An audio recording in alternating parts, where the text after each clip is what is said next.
and welcome to episode 436 of the Awesome Comics Podcast, the place where the small press makes one hell of a big noise. I'm Vince Hunt, and joining me as always is the creator of the comic series Vanguard, Dan Butcher. Hello. And a man who puts the bumble in Bumblebee, it's Tony Esmond. Is that a transformer?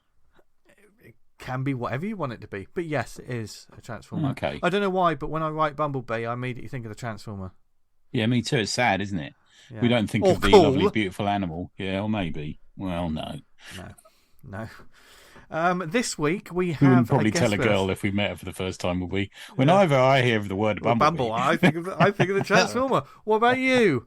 Where have you gone? Don't do that. Yeah. But someone who isn't going, who's going to be staying with us for the whole show, is a guest this week. We're joined by a friend of the show and a creator behind titles such as Petrichor, Explosive Sweet, Freezer Razors, Found Forest Floor, and Ghosts in Things. And there's many more to come. There's a few more. Yeah. Well, a very productive man is Gareth Hopkins. Welcome back to the show, my friend. Hello, everybody. It's a pleasure to be back. GR Think. Here he is. GR Think, indeed. I think you've been on the show a few times. You might be one of our more frequent guests over there. I think this is my fourth go. Oh, is that all? Oh, that's good. Okay. Yeah. Time for more yet. Yeah, the last time I was on was to talk about covers. I've That's right. feel bad about how much I ragged on whoever did that awful X-Force cover. But I don't think they I listen. don't know about it. I'm sure it's entirely justified. Yeah, and it's a hard one to pick out, isn't it? There's been a few. Yeah, it feels like you've been on the show more because obviously you're always active in the Slack and on the drinking drawers, and we see your lovely face quite a lot, which is in your always dreams. nice. Yeah. Well, he's not wrong, listeners. He's not long. So not long, did you say? Not long. Yeah. It's been a long weekend. Long I went out and saw fireworks this weekend. Did anyone else see the fireworks? Yeah. No, they're going off at the moment. If it annoys you, to be fair. Yeah. If you hear like any fizz pops and bangs in the background, it's Dan. We had a bit of a spicy food at lunch. So. Oh dear. But welcome to the show, everyone, and another hour and a half or so of comics talk to get you going into the week, or perhaps enjoying your week, or whenever you hear this. And looking at the numbers, it's been pretty steady. We had good numbers last week for our Halloween special. We hope a lot of you out there enjoyed our little jaunt into horror over the past month or so. But now that Halloween, unfortunately, is over. Horror is over. Well, the horror is never over. Life is an endless horror, Dan, as you will. Shall I make my joke again? Go on. Okay. I was on a podcast earlier and made a joke about horror in my marriage. So the elements there, you put the rest of it together. What was that? Hang on. So you didn't make your joke. You just gave us the ingredients for the joke and said, make it yourself. I've got faith in our audience that they can work out where that joke is. The good thing it was a very ACP joke in a slightly more serious podcast thing, wasn't it? Yeah, and I was giggling. In fact, I texted you as soon as you said it, and it didn't get much of a chuckle. Although I can see that Kieran and Damien probably found it amusing. Not sure if the host did. That doesn't matter to us, does it? No. More about that in the shout-outs. Yeah. Yeah. Yes. We're here to have fun, but also talk about making comics. And Gareth, you've got some very interesting and new projects. I spent all afternoon reading your comics, Gareth. Yeah, mine and others. Yeah. Yes, indeed. Yeah. So we're going to find out more about that very soon, as well as like lots of shout-outs and recommendations, as always. Tony, you've been out and about though, haven't you? Didn't you go to a Doctor Who? Was that a Doctor Who thing you went to? I went out Friday, met with Falp, and we met Mike Sadakat from That Comic Smell, and he talked about his Eagles and that, so that was fun. And then not the comic. We just wanted to say he loves Eagles. Loves them. Yeah, don't like peas. Not the band either. Just Eagles. Although we did have a discussion about Lion Eyes. And then on yesterday I went to a Doctor Who event at the BFI, which we thought was going to be a secret event. You know, they were saying, it's just to talk about the TARDIS. There's no list of anyone attending. And we thought, this is a secret thing. And it wasn't. It was just talk about the TARDIS. And then 4 of us went in the bar and everyone got hammered. Like prop. I haven't been with people with that hammered for a long time. Yeah. So it's good. And you're just having like shandies and sold a DUI whilst there. So nice. Right. Hey, there you go. Yeah. Nice. That's right. More about that in the shout-outs. Yeah. Are you just playing the same clip of you saying that, Dan? 'Cause that was exactly the same as what you said. He's on the phone. He's just got a button he presses. Well, I was hoping to put together like a soundboard, and then every week I just press the button of what I want to say. I have like about 5 or 6 phrases. One more step towards AI. There you go. Oh, That'd be God. everyone. Oh, God. Don't send What's us that one about in the eyes of God? That one you like saying a lot. One more step in. Yeah. Oh, God. I've forgotten the meme. He always sends he sends it. There's like someone's got a puppet on their head or something. Yeah. It's that weird, like, duck. That is, that's a weird meme. You send it all the time. I mean, look, there's so many in-jokes already within the first 5 minutes that whatever good faith and listeners we got in the last show, they're just gone now. Yeah. So, we've got to talk to Gareth about his sweatshop. And my sweaty shop. Yeah. And obviously, it is that time of year where Thought Bubble is just around the corner as well. And probably, are there any other conventions after Thought Bubble? Like, obviously, we're November. We just had MCM, haven't we? So Thought Bubble's the next one. I don't think there's much because there's no BAM this year. Is there? There's Leytonstone. Of course there is. The birds are Leytonstone. Yeah. Yeah. Are you doing that, Gareth? No, I'm not. I think Falpy's doing it. Yeah, and because he did the poster, didn't he? Yeah, he did. Yeah. But if there is any shows, please let us know about it because we'll give them a shout out in the show. But of course, it's now that time of the year where autumn is fully here. Christmas is just around the corner, and we'll probably get festive. Tony's already looking forward to Christmas, cracking his nuts over a fire, and reading lots of comics. Yeah. That's a good thing about Christmas. I can always have a little reading project. Yeah, I'm going to read. Oh God, Christmas. your reading projects, Tony. What's the comic tally up to now, T? No, I did a year, man. So I took the number for a year, so it was up to the 15th of October. From the 15th of October last year, and it was 4,523, which is about between 12 and 13 a day. Would have cost about, if I bought them at the lowest American comic cover price, each of them, it would have cost me $16,500. That's like a deposit for a house. Yeah, but I was reading them on the app and stuff, a lot of them, and old comics and that sort of thing. Well, so, mate, large. Yeah. What is just off the top of your head, and you don't have to pick anything out because I think that's a longer discussion. The percentage of them being enjoyable comics. What is that? I mean, to say there's lower than I liked. Okay. Because I got into the groove of reading all new releases. So I read all new Marvel and DC releases. Okay. It's probably, so are you saying, because I was grading them 1 to 10, are you saying 5 or over 5 or? For me, 6 and above. What do we think, gents? What do we think is like 6 and above? I think that's fair. Yeah. It's enjoyment, isn't it? So if you enjoy reading what do you think, Gareth? What? Because I always think that 5's too low. Do you know what I mean? To say 5's like, it's okay. Well, it's like that, isn't it? Yeah. There's difference because I read a lot of rubbish comics, but I enjoy them. So, that's why I did it, man. I purposely did it, not grading on how good they are. Sort of. Yeah. You can say a comic is good without actually really enjoying it, can't you? And totally, Gareth. I mean, I totally agree that there's some comics that I like reading. A lot of people aren't going to get any enjoyment from them, but I really enjoy them. You like reading it? Yeah. That's what are you going to say, guys? So you read a lot of comics that you enjoy them, but mostly I read like 90s like X-Men comics. And 90s and can be a bit patchy, can't it? It can be a bit patchy, but every now and again you'll just hit a little run of them which are just like really fun. I haven't spent too much time worrying about the placement of that story in the bigger universe and whatever. And it's just like a nice story you can get through. So so that's the sort of stuff. But then I always enjoy reading sort of like, this is going to sound really poncy, but like the meta comics. So when you can see how it was made a bit, and the decisions that the creators made as they were going, and where like editors might have had to get involved, and that sort of stuff. I always enjoy. A little bit of the backstory sometimes can be good, can't it? Yeah, I think so. So for me, I mean, I did like within that, I did projects. So I read every Green Arrow comic from the Bronze Age onwards. I did stuff like that, so there is a heavy. So they're comics I've already read and I love.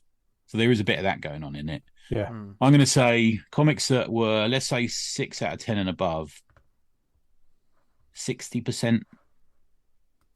Okay. I read a lot of cack. No, no two ways about it. So I had to a cack. Sorry. We say there's a lot of rose tinted glasses going on with some of the stuff in the past. No, in fact, the past stuff tended to be, because it's mostly Bronze Age stuff. There was the odd 90s thing that I read, like X book or Spider-Man book or something, like. But no, I think it was more the recent stuff. I was just going, really, especially a lot of the Marvel and DC new stuff was getting 3s and 4s out of 10, stuff like that. Yeah, that would track though. Yeah, it does seem to. I read some of the more recent New Mutants, like not a full run or anything, just bits and pieces, and I'd say I liked 40% of it, maybe. Like some of it I really enjoyed. Since Krakoa, those ones. Yeah, those ones. Yeah, I get you, man. Yeah, that was a like, really weird choice. Some of that, yeah. Yeah, and when you compare it to like an older comic, where they just like, I know everyone complains about decompression in comics, but just like, why this isn't a month's worth of story? Yeah. It's also not £3.65's worth comic, Yeah. Some of those older comics, this like breakneck speed, like, oh my god, it's moving so quickly. But a lot of the more modern stuff, sometimes you're reading it and like the whole scene is set to them in a diner or something, and it's like, fucking hell. I'm not saying you can't do that in a comic, but I think some people can do it, and I don't. For me, decompression is a thing. I think you're right, Gareth, as well. But I think I make decompressed comics. I can't complain about them. Yeah, I get it. Right at all. So. But I think you can make a decompressed comic if it has lots of ideas in it. And I think the thing is with a lot of comics these days is the ideas that you'd get in one comic, you get in 6 comics now. Yeah. Because they're writing. They're so ingrained into that writing for the trade thing, which is stopped being a thing recently anyway.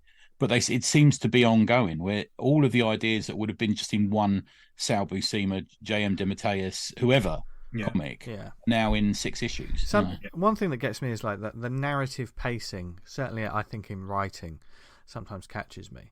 Like if we look at some of those vintage comics, those older comics, and you look at them and like you think, bloody hell, there's a lot of speech bubbles going on here, there's a lot of talking going, but like saying they're trying to do a lot within one issue sometimes. They're doing they're getting a lot in there. Now I'll pick up a comic and sometimes there's the same amount of speech bubbles going on there, but the pacing's slower. So a lot of the time I'm reading it thinking, oh god, where's this going? There's more talk but less.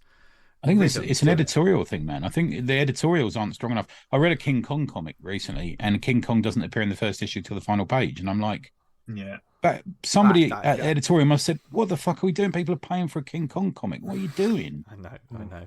That gets me. It's the curse of like the modern issue ones as well. Like if you've got an issue 1 with like a character, even if that character is the monster, like the King Kong of the book, people that have bought that book, that issue 1, have bought it for King Kong. So like you say, they've got to see the monkey. There you go. There's the quote of the episode. Got to see the monkey. Put that could be got to see the monkey with Gareth Hopkins. I do recall last Christmas we read the Kitty Pryde X-Men one, where it's basically the alien pastiche, and that was in a single issue. And that fucking mows, because it starts off with all the X-Men in the mansion going away, only Kitty, monster turning up, the shenanigans and the fighting, and then the resolution at the end, and that's all done in a single issue. We should do that again this Christmas. Find a Christmas comic. Just do that again, like an old school Christmas, like Superman versus Santa Claus or something like that.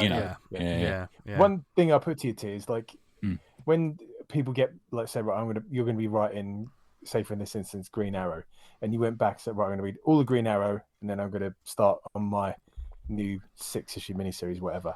Did you find the voice quite schizophrenic for the character? Presumably, it must be. Yeah, very much so. But more recently than that, I'd even put it down to the last 3 or 4 years. Characters are just not the same anymore. I think I mentioned it in the Krakoa conversation we were having on the Slack. That it's such a massive cast now. People are just there to do something. They're not there as personalities anymore. And there's a couple of characters like Storm, for example. Storm has just turned into this massive bitch. Storm was like one of my favourite characters before. She's just this like stuck-up bitch now, and you're like, calm down. There's a thing sometimes that I notice is is author ownership and creative teams ownership over a character. Now, this is, I have no real sticking point to this, but I think it's just fascinating that there's the character and then there's the creator, isn't it? Now, obviously, in the past, we speak about certain runs where creators have taken this character and they've molded them in a certain way, and they've told the story that is like, that's how we see the Superman, or that's how we see defines that defines them. But sometimes you get, what gets me is like when they're given a character, and usually it's like a heritage character, someone that's got some weight. Yep. And they go, well, this is my version of it. And I just think you can write your take on it, but the character still has to be the character. That sounds like a grumpy old man. Yeah, I agree, man, completely. I heard someone, I was racking my head, brains trying to think who it was. It might have been something like Marv Wolfman or something recently saying, you write the character. You don't write yourself as the character. No, Yeah. That's sometimes even the characters begin to look like the people who are writing them. It's happened recently in She-Hulk. You know, what are you doing? If you've got like a strong cast of characters, like you got the X-Men, say the core team, it's like the comics almost writes itself, because the personalities are so strong in that if you put them into a situation, if you kind of know the characters, they're kind of interacting in a way already. Do you know what I mean? Like, I'm all for growth of a character, you know. I'm all for them to sort of grow and get older, and I don't mind all that, to be fair. But you want to add to it, not kind of. And sometimes we've all experienced like following a book and liking characters and stuff, and a new creative team come on, and they just don't like some characters, so they'll either kill them off, or these characters will just disappear, like sideline them, just absolutely sideline them. I think that's happened to all of us. You're like, happens to me most weeks. Well, I think one of the problems is you've got to be prepared to write characters you like doing bad things. So I think we're a bit obsessed with in comics of characters being perfect now. When all these characters, we love them. We love Wolverine and Storm and Spider-Man and even Batman and Superman, because they're fallible in some way. But there's also there's another side to that where some people jump onto a character to criticize the character. Yeah, you know what I mean? Well, that's happened recently. We're waiting for that to see what's going to happen around that, won't we, next few weeks? There's been a lot happen. Like, take Batman, for instance. I'm sure over the years there's been a lot talking about the negativity of Batman, because, as we all know, with his money, he could solve all of Gotham. And I tell you what, why don't we just get Punisher to take on big industry rather than pimps and drug dealers? Yeah. Well, the jury's out now. Shouldn't be horrible about that. Fucking mine's blowing here. Well, we're going to be circling back to this next episode, because is it next week? Is it? I think it's next week. Drops on Wednesday. Yeah. But what, Gareth? I know obviously you've got certain characters that have a certain fondness in your fondness in your heart, and you must have experienced the highs and lows. I mean, we're not asking you to drop some fire on any. Yeah, name and shame. But Alpha Flight was a set of characters who did change a little bit, didn't they? When it sort of new. Did they change a bit as the run went on? Yeah. As new writers came on who didn't understand, like I suppose my main one was Mr. Jeffries. So when John Byrne introduced him, he was just like this salt of the earth. If he wasn't doing he didn't want to be a superhero, he'd rather be out digging ditches and just like not getting involved. And then over the years, he's just morphed into this weird, like, robot perv. And whenever I read that version of the character, it sort of like gets my hackles up a little bit. And so part of me is just like, you should let like creators do what they want and get on with it. And then I'll read something from like a new take, or even a continuation of a set of characters who I like, and the writer hasn't got it, or they've approached it in the wrong way, and it's just like really annoys me, and I can't help it. So even though like my like front brain is saying no, it's just someone has written it in a way that you don't agree with, my hind brain is just like, no, this is totally wrong, this is a travesty. So you need to complain to this, and unfortunately, for my wife, she's the person who has the opinions. So the thing is, we've been reading comics for me, 50 years. It's like someone writing your friend. If someone is writing Dan and they get it completely wrong, I would feel like, well, you're getting that fucking wrong. But because I've been reading, I don't know, Spider-Man comics for 50 years, I feel like I know what he's like. You're getting him wrong. Yeah. I don't think that's toxic fandom. I just think that's people saying, no, well, that's not really what he's like, is it? It's like that.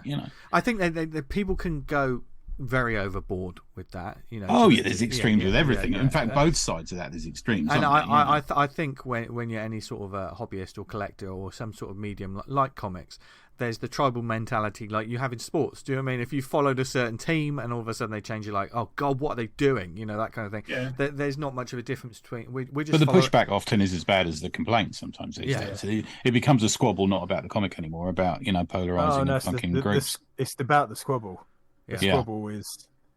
Like what the issue is. It's not so much. Oh, here's another thing we can squabble about. I mean, the fight's the important bit. I mean, I don't really have too much like skin in the game, or I can't say anything with a real authority because I haven't really read any sort of certainly mainstream.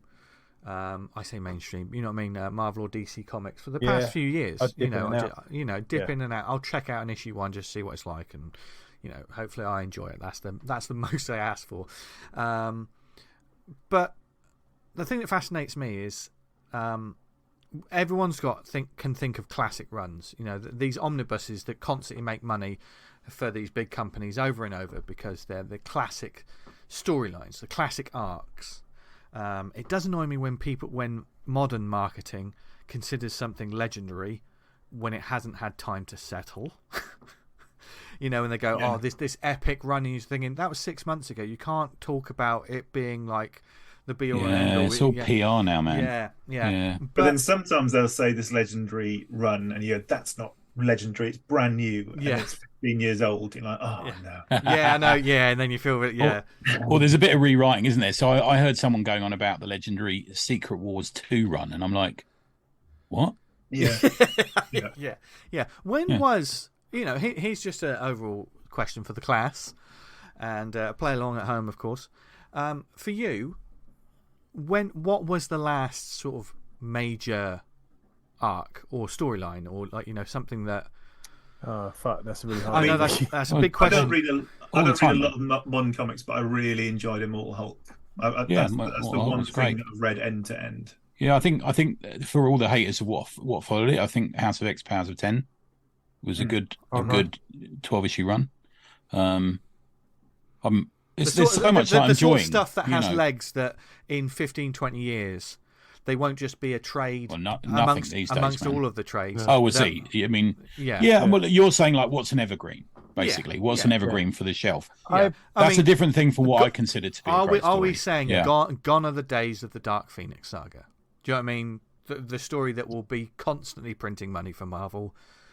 Yeah, it's a weird one, isn't it? I don't think. Yeah, it's fascinating, isn't it? Really? Man, I couldn't call it where it's going at the moment. I hope there's some. I want more stories that just go blow my socks off and get me. Series got recommended to me. The Vision one where he's living in the suburbia with his family.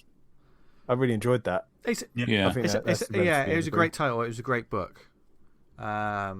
And I think that's going to jump on some top 10 lists of like what are some strange side characters that had brilliant arcs. Do you know what I mean? Yeah. But I think they've watered that down a bit though, because they've kind of the characters sort of dipped in and out of other Young Avengers, and you know what I mean. There's a bit of that gone on. It's always the same though, isn't it? Because they get a really good character idea and it just gets diluted to the rinse point it. Old man Logan's fucking turning up in every single comic. And I think to say what's an evergreen at the moment and what will be popular in 15 years, you've got to look to indie comics, and I think you've got to look to Fantagraphics. I mean, Monica will be still a massive bookshop comic in 10, 15 years. I guarantee it. Yeah, but I think something like Saga would as well, though, right? Like, we talk about Saga. Saga's still going now. I think Fables probably will still be on the shelf. But that depends on the other side of that, copyright Tony, thing. But on the other side of that, Tony, like Monica, for instance, there are people who just read like the main two companies. They're never going to touch that book. I agree. I just think it's definitely an evergreen. I think those sort of standalone graphic novel, whatever you want to call them, are the more that have the legs to be standalones now. Yeah, you find them alongside Mouse and stuff in a few years' time. Yeah, Marvel and DC aren't read enough. They're too throwaway. They're not read enough to be evergreens at the moment, I feel. Yeah. But I mean, I want to define the word throwaway though, because just for our listeners, so no one picks up on this. Because obviously we have talked about comics, back in the day. Part of the joy of them, the disposable medium. Read them, roll them up, put them in your back pocket, sort of thing. Yeah. But we're not saying the stories. No, I'm not saying that. I'm saying I'm saying they're throwaway stories and throwaway characters now because they'll be rebooted in 10 issues every time. Yeah. Right. Yeah. It Yeah.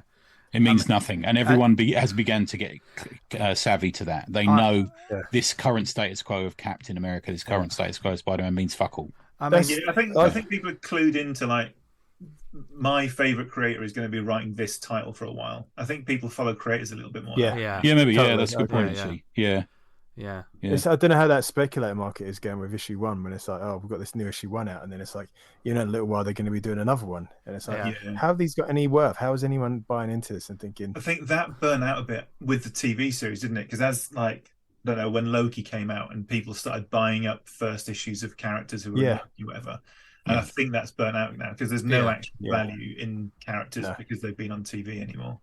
There's not, is there? Yeah, we were all looking at the Moon Knight issue 1 and all that sort of thing, weren't we? You know. Yeah. Same with I remember when Red Goblin, the first appearance of Red Goblin, is massive like collector spike around that and people rushing to get that. And I don't think that's we've had the Spider Boy thing last couple of months. That's been a bit of a thing. But the thing is, I don't believe the press anymore. I don't know whether it is a thing really or not. I don't know. I've not seen any evidence of it in my comic shop, but that's who do you believe? Do you believe Bleeding Cool when they say it? Yeah, we tend not to, don't we? No, don't. Yeah. Never believe if Bleeding Cool said that the sky's blue outside, I'd have to check. Clearly isn't.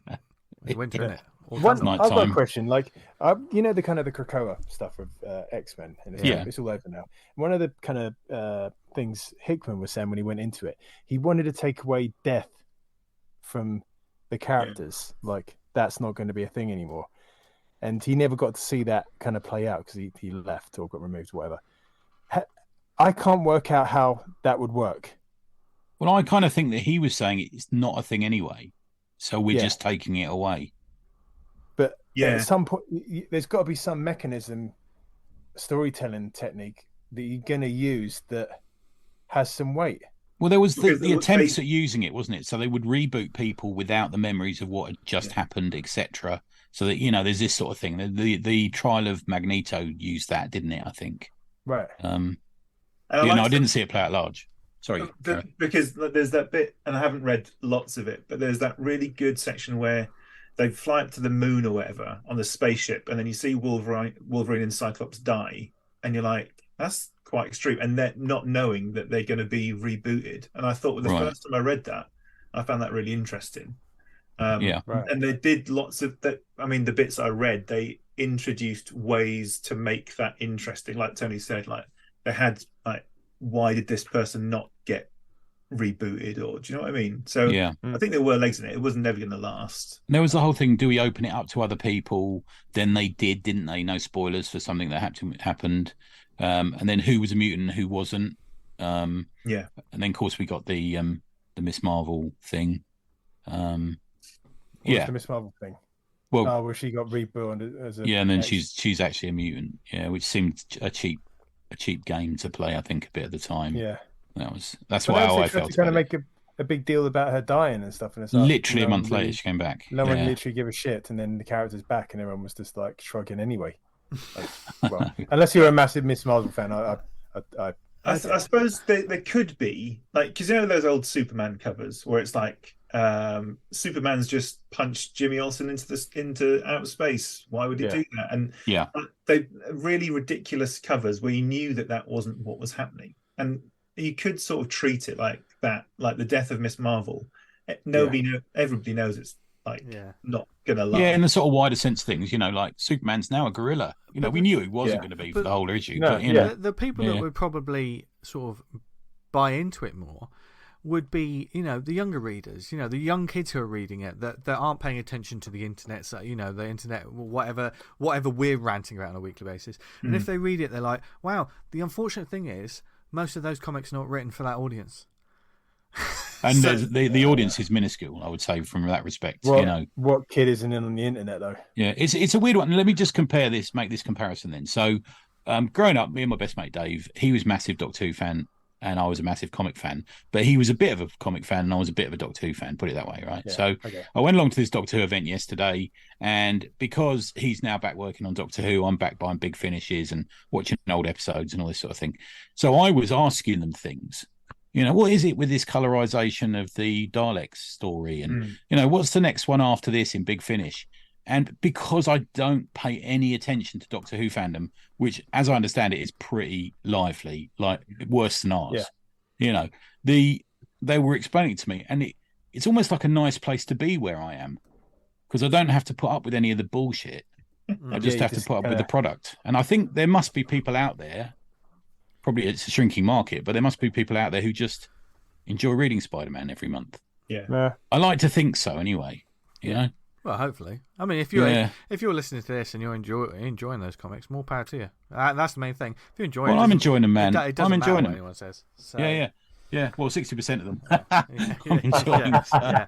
I will say, one thing that needs to disappear from a lot of mainstream comics, in fact, I think just the comics medium in general, is the phrase, when you're marketing a book, and things will never be the same again.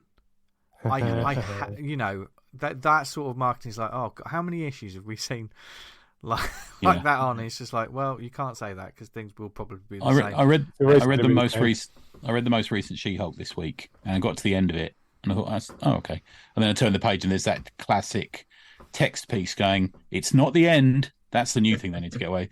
And they're rebooting it as another She-Hulk comic next month. Right. It's not even shameless anymore.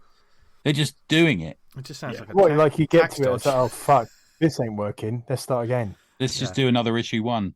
We're sure you kind of plot out the first kind of arc of like what's going to happen to the character, and this is what we're going to do over 6. I don't know what the fuck they're doing. God, we love a good rant. So thank you for bearing with us, listeners. Well, we got that all off our chests. But now we're perplexed. Yeah. Well, I mean, like most of the enjoyment we get from comics now are from the indie and small press, and those people doing things a bit different. Sometimes they do them different long enough that the big companies end up hiring those people, wouldn't it? That's normally what happens. For a second, I thought you were talking about me, Vince, and I was like, oh no, he's not talking about me. No, well, do you know what? It's all about Gareth. Come on. I mean, what character would you like to take on, Gareth? Yeah.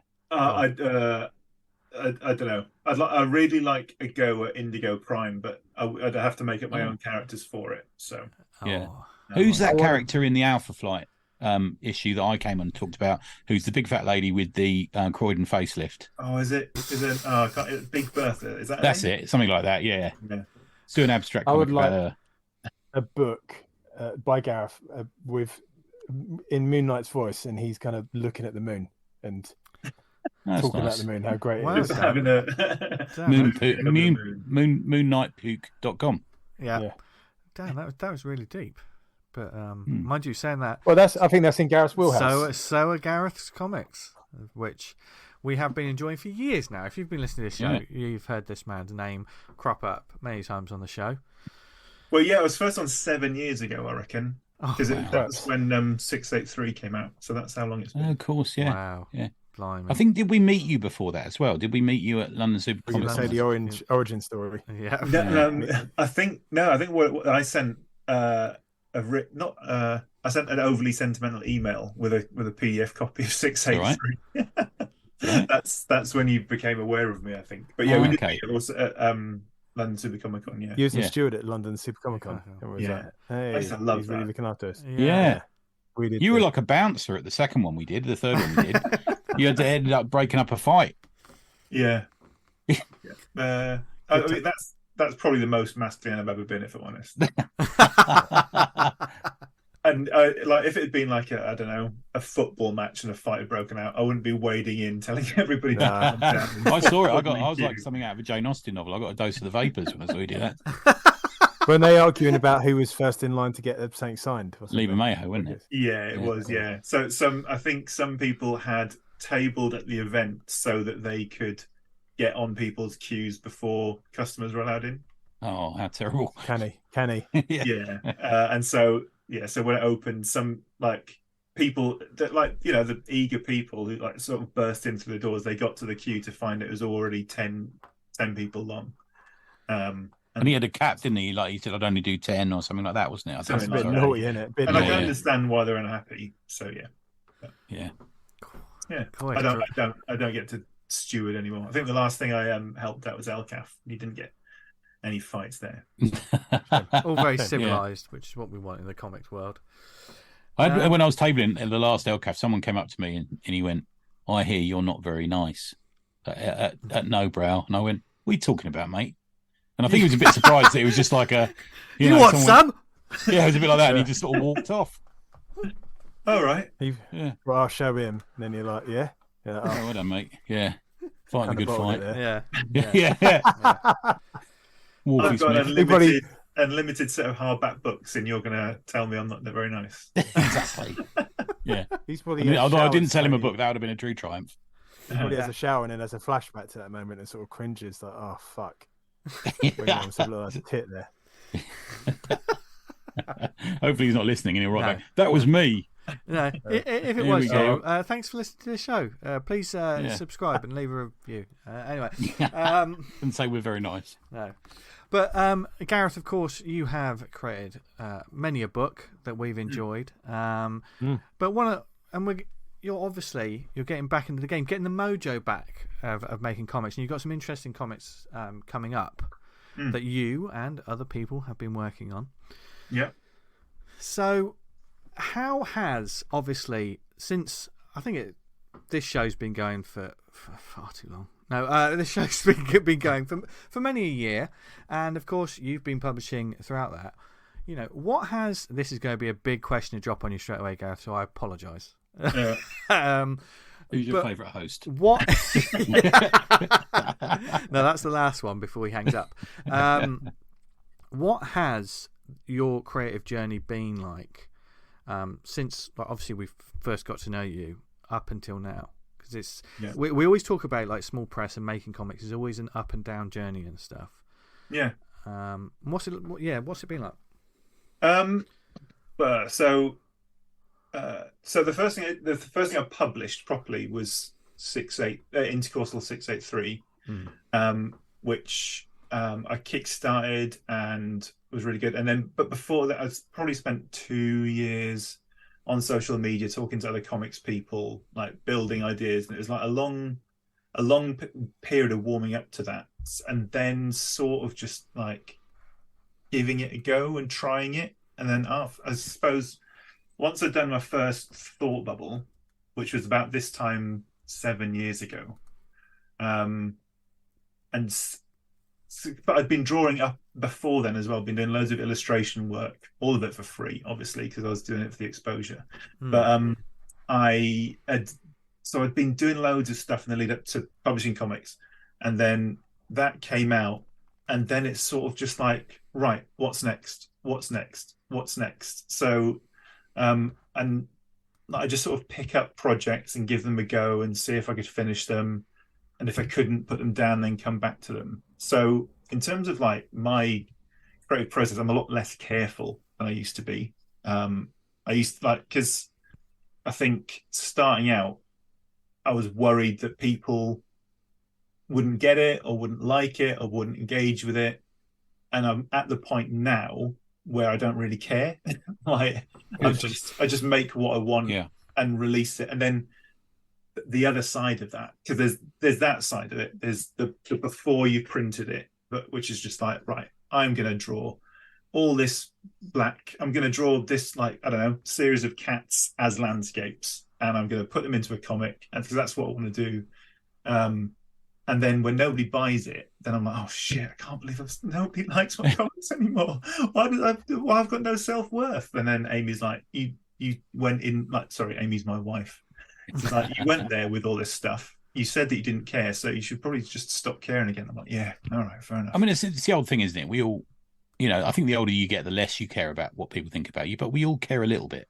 Yeah. We do. In deep down, we know we do. I mean, I give it large, but I don't really give a fuck. But there's a couple of people out there, if they don't like my comic, then I think it's one of those sort of impossibilities, isn't it? Even people sort of say, oh, I don't give a fuck. They care about people thinking that they don't give a fuck. It's that kind of thing. I care about certain people enjoying it. Yeah. But not everyone. I don't care about the masses anymore. Yeah. Well, you want people to enjoy it, though. That's the main thing. You want people to enjoy your work, don't you? Yeah, and I think I make weird comics, fair enough, but I think there's enough of a spread now that when I was at Winchester, which is a couple of weeks ago, different people were engaging with different things I'd made, which was really nice. So there weren't many people that were coming up and like getting everything I was doing, but there'd be something I'd done which someone really engaged with, which was so by spreading myself out a little bit, it's there's things that people can engage with on different levels. So I know it sounds terribly snobbish, but there's some people, if they like my comic, I'd be worried. Do you know what I mean? There's the maniac or the bloke down the pub who's just fucking awful, or I mean, there's some people. I know what you mean. Like, especially like in sort of experimental work. And I was, that's true. Actually, at Winchester, I was talking to some people who were like in like the folk scene, like folk and mythology and stuff. Okay, they were like, you just got to be really careful because people drift in and they've got really bad ideas, but you don't realize till it's too late. It's like that whole Nazi bar thing. The analogy that, like, just because you've got one friendly Nazi and you've got to kick him out because otherwise you'll end up with a bunch of Nazis. So, what was I saying? Yeah, but so sometimes you do get people who don't share your ideas, even though they like your work. I suppose. People can get different things, especially for you, man. Yeah, I mean, people get different things out of your work all the time, don't they? Yeah. When I love your work, I've probably read nearly everything you've done, but there's certain ones I like. I prefer over others. Put it that way. I love it. I think that's fair enough. Yeah. And more cats, more black and white. I like the black and whites. Yeah. and also, like, your work provokes emotions as well. Probably that's what we've said on this show. Usually, I think every single one of us has said stuff of like. I'd hope so. Because when I did Intercostal 683, it was a really academic exercise in like how to structure a comic, and the idea was that you could read that against the comic it was based on and sort of learn something about how the comic I based it on was made. So it was really analytic, and I didn't want an emotional reaction to it. Wasn't something I was thinking of. Whereas now, that's the thing that I'm worried about most, I think. But do you think?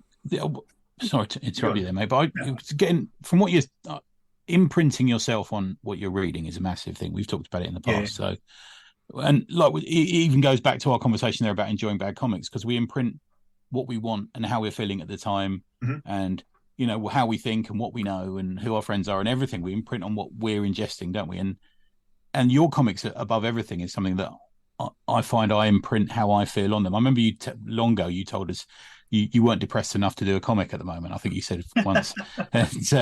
and there's a thing about you sitting outside in the car waiting for someone to come out. I think there was one of your comics here, and I felt like, because it had a personal, I'd done that. We've all, I've got kids, same as you have, and I'd done that as well, and it was me imprinting my own life experience, I suppose, for want of a better word, onto it. Yeah, and I think part of the way that I write, because I always the last thing I do usually the last thing I do when I write a comic is I write it last. So I'll get the mood and everything together, and then I'll write to that. And so I write very sparsely as well. So part of it is like, I've done all this art, I don't want to cover up with words now. Whereas if you've got a script, then you need to leave some room for that script.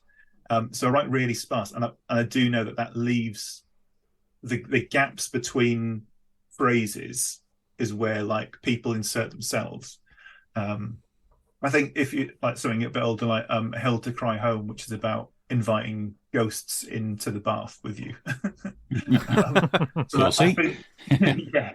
But I think I didn't describe, for instance, I didn't describe the bathroom, didn't describe the bath. Like, all that stuff is just like, whoever's reading it has to bring that stuff in within themselves. I'd say the best example, is I did a comic called Nothing, which was, and I gave one or sometimes a few more lines for 66 different people. So it'd be like, Jasmine goes to the fridge and can't find anything she wants to eat. 5 minutes later, she goes back. And it was like, and I did that 66 times. And I'm giving the game away a little bit here. But those are just autobiographical things that I'd done and then changed the name each line. Okay. But what happened was that when people were reading it, they were inventing that character. Every time they read a new line, they were inventing a new character for that to go in. Scene. Yeah. So it felt, I think, from people who've spoken to me about it, it felt like a universal experience, when what it actually was just reflecting back against me, if that makes sense. Yeah. Gotcha. I sometimes read your work and find it more poetry than comic writing. Is that something increasingly it is. Right, okay. Yeah. It's something like Moon Puke, which is like very, I was quite the actual storytelling there is as close as I've got to conventional as possible, like the way the story's structured and the way it's told. Obviously the story itself is a bit bonkers, but so that was very conventional. But the more that over the past couple of years, it's more poetry like, I think. And also I really liked working with Eric when we did Found Forest Floor. Yeah. But he hasn't been working as much recently, so I can't just like fall back on him for poetry to Nick. So I've had to come up with it myself and figure out what my voice is a little bit. And sometimes that does come out sort of fractured and like with Jet Wash Trampoline, that was a nonsense. But I really enjoyed going full pelt and not worrying about if it made sense or not. And also finding where it did look like it was going to start making sense, breaking it as well. So so there's definitely a lot of poetry in my work. There is. But everything you're saying there, dude, it falls back on the question is, what's the impetus to make something for me? Yeah. You know, and this is what we're talking about, isn't it? Is what pushes you to make stuff, and just saying everything there is what pushes you to make stuff, even though, you know, like you and me and Vince and Dan, everyone's had that moment when, oh Christ, I need to get this done. You know, we've all had that, haven't we? Yeah. Yeah. But is it the craft and the art of it that pushes you through, do you think? Or I did it. So there's one really important thing for the past couple of years, which is I've had this Patreon where I do a page every day, and I can't. Nobody is forcing me to do a page every day. Like that's what people sign up for. But just knowing it's there means that even when I don't want to do anything, I do have to. And sometimes the best stuff comes out of that. But also, if I haven't made anything for a little while, I get a bit like I feel weird. Like I've definitely got this like a need to have made something. And like I'll sit down and, like as you said, Tony, lots of people prefer my pen work to like my painted color work. Yeah. But sometimes I just can't be bothered. And so that's when I start like messing about with PVA glue and chopping up old comics and stuff. I was kind of mostly joking, but I do like the sort of intricate line stuff you do, you know. As I said, like with a table full of stuff, some people will look at the intricate line work and they'll just be like, I love this. Can I buy that? I just like the look of it. And some people will pick it up and just put it straight back down again, but then pick up something with a lot of texture in it. Right. You know, I really like how did you do this? How did you make it look so like lumpy or whatever? So how do you react to that as a creator? I mean, if you know 9 people out of 10 are telling you, I really like your black and white stuff, you know, is it a bit like Woody Allen where they're going, I really like your early funny stuff, so he doesn't do that? You mean, do you almost find like you rebel slightly? Yeah, no, I absolutely do. Yeah. Absolutely. Every time someone says that they like my pen work, I'm like, right, good. I'm going to go and work out how to use gouache. See you later. I'm very, I can't even think of the word now. Very reactionary. Yeah, me too, man. Yeah, if someone said, "Oh, you're a bit crude," it will only get worse in the next issue. Well, like somebody introduced me at con as the person who redrew other people's comics, and that'd make me mad.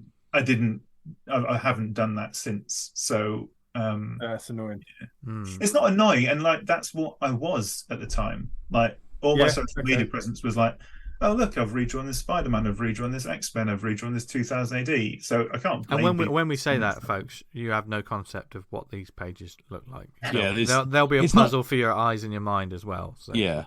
I mean, we didn't realise until you told us what it was, and it was almost like a bit of a secret for a while, wasn't it? Because it was you weren't allowed to say.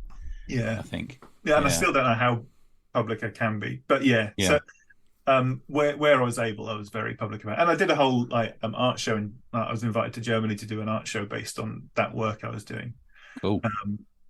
And that was ages ago now, but Yeah, but I have moved away from that. Occasionally, I'll fall back. What I do still like using other people's panel layouts. I find that a really a shortcut into getting something done is just to pick up a random comic, find a panel layout I enjoy, and then copy that. Yeah. Yeah. I think JWC was talking on the Slack today, wasn't she, or yesterday, about she hasn't got time to make comics because she's just had a little baby. But she wants to just work out some panel layouts and stuff like that, and I think that's kind of cool. Yeah. You can follow Kirby's panel layouts, can't you? You can find them online because he had a way of doing it. Yeah. I do get that. Like if I haven't created or drawn anything for a while, and I get that feeling of unease. I'm not sure, and it's not unease, but like as soon as I start drawing or creating, it goes immediately, and it's like a revelation. Like, why not just do that? Like a couple of days ago. Yeah. Is that something only kind of afflicts creatives? Do you think, or? I think it's a difficult because everyone's different. I get it about writing. There's also there's lots of different sort of processes and problems that creatives have anyway, isn't it? It's like I haven't drawn for like properly for. I mean, I've done like little sketches and stuff, but I haven't put ink.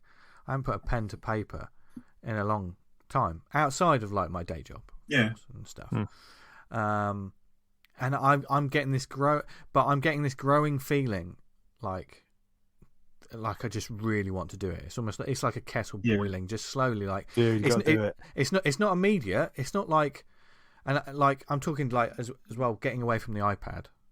It's just like just doing some one-off pieces, and I think that will be my way back in. I'm still tapping away with like writing and stuff, but actually drawing. I think by doing some pen and ink sort of pieces will be my way back in to getting the rhythm, because when you're out of it. It's a muscle as well. It's a creative muscle. If you're not, you don't keep improving if you don't. Yeah, exactly. And the issue can be sometimes is when you're working on something, you get to a point and you're quite happy with it, and then you don't do it for a while, and you jump back in, much like any kind of exercise or anything. If you try to do what you did before, you'll just hurt yourself, and it can be really demoralizing. So it is. Sometimes you have to start smaller and then build up. You have to rebuild up again, don't you? But also, if only for confidence. Yeah. You change as an artist over the years as well. Completely. So like the style, the way I drew when I did my older intercoursal stuff, I can't draw like that anymore. For one, either it's just not, or I could, but I'd have to really practice again to get back into that rhythm.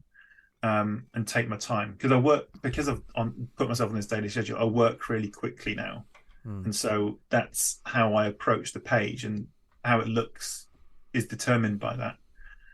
Whereas I used to spend days on a single page, now I'll spend an hour on one. And that's patrons pushed you onto that, do you think? Patron, but also just like because I was doing those iterative comics for a while, where I'd make something and then draw directly over the top of it, and I'd do that 4 or 5 times to get sort of a layered image. Yeah, but that was each one of those iterations was quick. You caught me with that today, actually, when you've drawn over diary pages. Oh, that wasn't me. That's Anastasia. Oh, of course it is. Yeah, pardon me. Yeah. That caught me because it's almost like I thought it was a title of the story, and I think we'll talk about her work in a minute, but I love that, and I love that you can sort of you can see the history of a page by what's like underneath it. I really enjoy that. Yeah, when you did that with Sean, didn't you? Sean Has a Party. Did you? Yeah, take stuff he'd done. Yeah, on Jet Wash Trampoline. So that was like stuff that he was throwing away because he does lots of print work, like screen printing and stuff, and all the stuff that he was just getting rid of. He just sort of said in passing, "Do you want it? Do you want to do something with it?" So I went to town on it and painted over the top of it. And I'm doing a second one now. It's just I'm finding it difficult to find the time for it. But yeah. Oh, nice. I mean, I think you're doing some interesting sort of things to get back into that rhythm and get into that groove and stuff. And we always talked about your comics being like artistic experiments in some sort of ways, but you're certainly you're trying some interesting new stuff. I mean, like Absolute Collider is a wonderful example of that. Because now you're working with someone far more talented than you. No, I'm only joking. But if you'd been the first person to say that, then I'd be like, oh, he's just joking. But everybody said it. This is, of course, you and your daughter Martha, isn't it? Yeah. Now, am I right in thinking that Ghosts in Things, was that your first collaboration? That it was, yeah. Yeah, Bill did that as well, didn't he? Yeah. I have made comics with Bill, but this was the first time. Well, Bill's never really cared, so if it's been a collaboration, it's been very light on his side. Whereas Martha really wanted to put work into it and make sure it was right. So yeah, and obviously we loved Ghosts in Things. I mean, when I got I've very proudly got an original couple of ghosts with mine. Nice. Which was amazing. And you need to check out the book if you haven't already. But since then, like, you've... I mean, some people go, oh, I'm publishing my first work. But Martha, like, I mean, you guys have gotten together. And how many titles have you published so far? So this year we've done 14.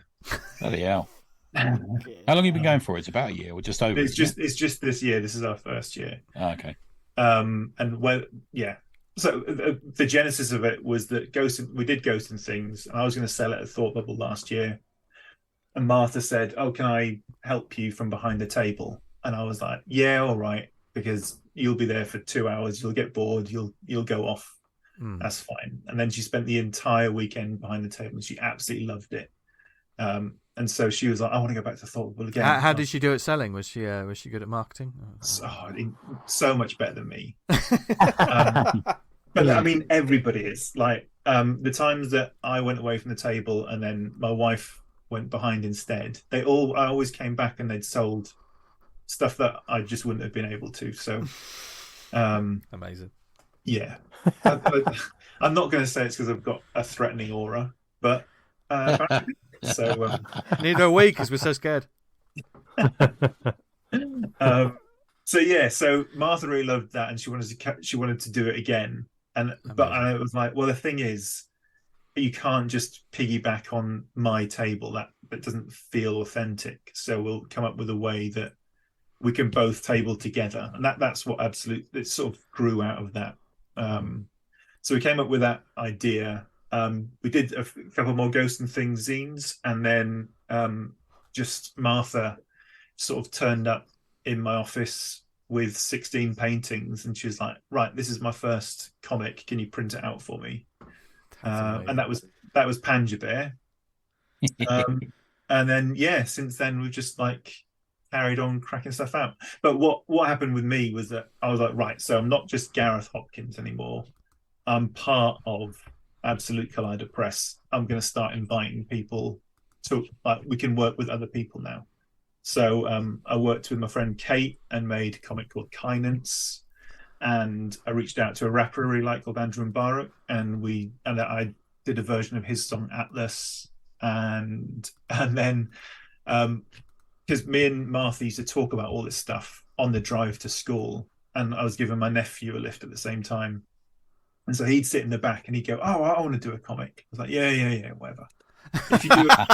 If you do a comic, by the time South London Comics Fair comes up, I'll print it for you and I'll sell it for you there. And just anticipated nothing happening, because every car journey he'd come up with a new story for his character Jimmy Hot Dog, and it'd be totally different from the story that he told us the last time. And then I think the day before South London Comic, he handed me 16 pages and was like, "There you go, it's ready to print." I was like, "Oh my god!" So you got to have a good printer at home for that, man. Yeah. Oh well, that's everything we do is home printed. That was another part of the thing, was that because I knew that we'd end up just just making loads of stuff, and that was the point of it. And so going down the normal thing of, like, I don't know, spending 150 quid a time on getting stuff printed, I was gonna run out of money really quickly. So I saved up Patreon money and got a printer with an ink subscription. and so everything we make now is made at home on the printer. So great stuff, man. So basically, you stood at the school gates. Every kid that's walked in, you've gone, fancy making a comic? And it's just only going to grow. Well, it's only Louis who has made. He's the only. Louis and Martha are the only children who've provided comics. But right, Martha's done 3 now. With the best titles. We were talking about it before we started recording, weren't they? Yeah, brilliant. Did you? Oh, I love those titles. What did you want to say? What they were? Yeah, so she's done 3 comics. One is called Panja Bear, but I think she was sort of trying to copy me a little bit and coming up with like weird ways to say old words. Right. Because she likes pandas, so she came up with that. But after her next 2 things are called Talking is Boring and When It Looks Like I'm Thinking, I'm Not. That's the title. Genius. Absolute genius. I'm sold. If you're going to sell a comic on the title, done. Yeah. Job done there. Yeah. So yeah, those are hers. Louis done 2 copies of Jimmy Hot Dog, Jimmy Hot Dog, and Jimmy Hot Dog 2: Attack of the Nuggets, which is also an amazing title. I love the first issue starts with him. I'm up a mountain or something. Just how it starts. I can't remember what I've got it in front of me. I shall call it Hot Dog Mountain. That's it. Yeah. I was just going through your books, reading them, Gareth, and then I came across this, and I was like, has this got in here by mistake? Well, yeah. So when I was at Winchester, because I had everything out in front of me, and someone walked up to the table and then picked that up and then really like side-eyed me, like, "Is this yours?" Like, I was like, "No, the 9-year-old did that." Got more ideas in it in most Marvel comics. Yeah. That's it. Like, because I don't, other than like taking the pages off him, and then like, because I do the colouring and I re-letter it so that the handwriting is legible, well, barely legible. But I don't get involved in like the story at all. I just take what he gives me. And so in the Attack of the Nuggets, I think he just introduces new characters and then has them in the plane crash, have a rap battle, and that's it. You don't see that character ever again. And I love that. 2 pages. Yeah.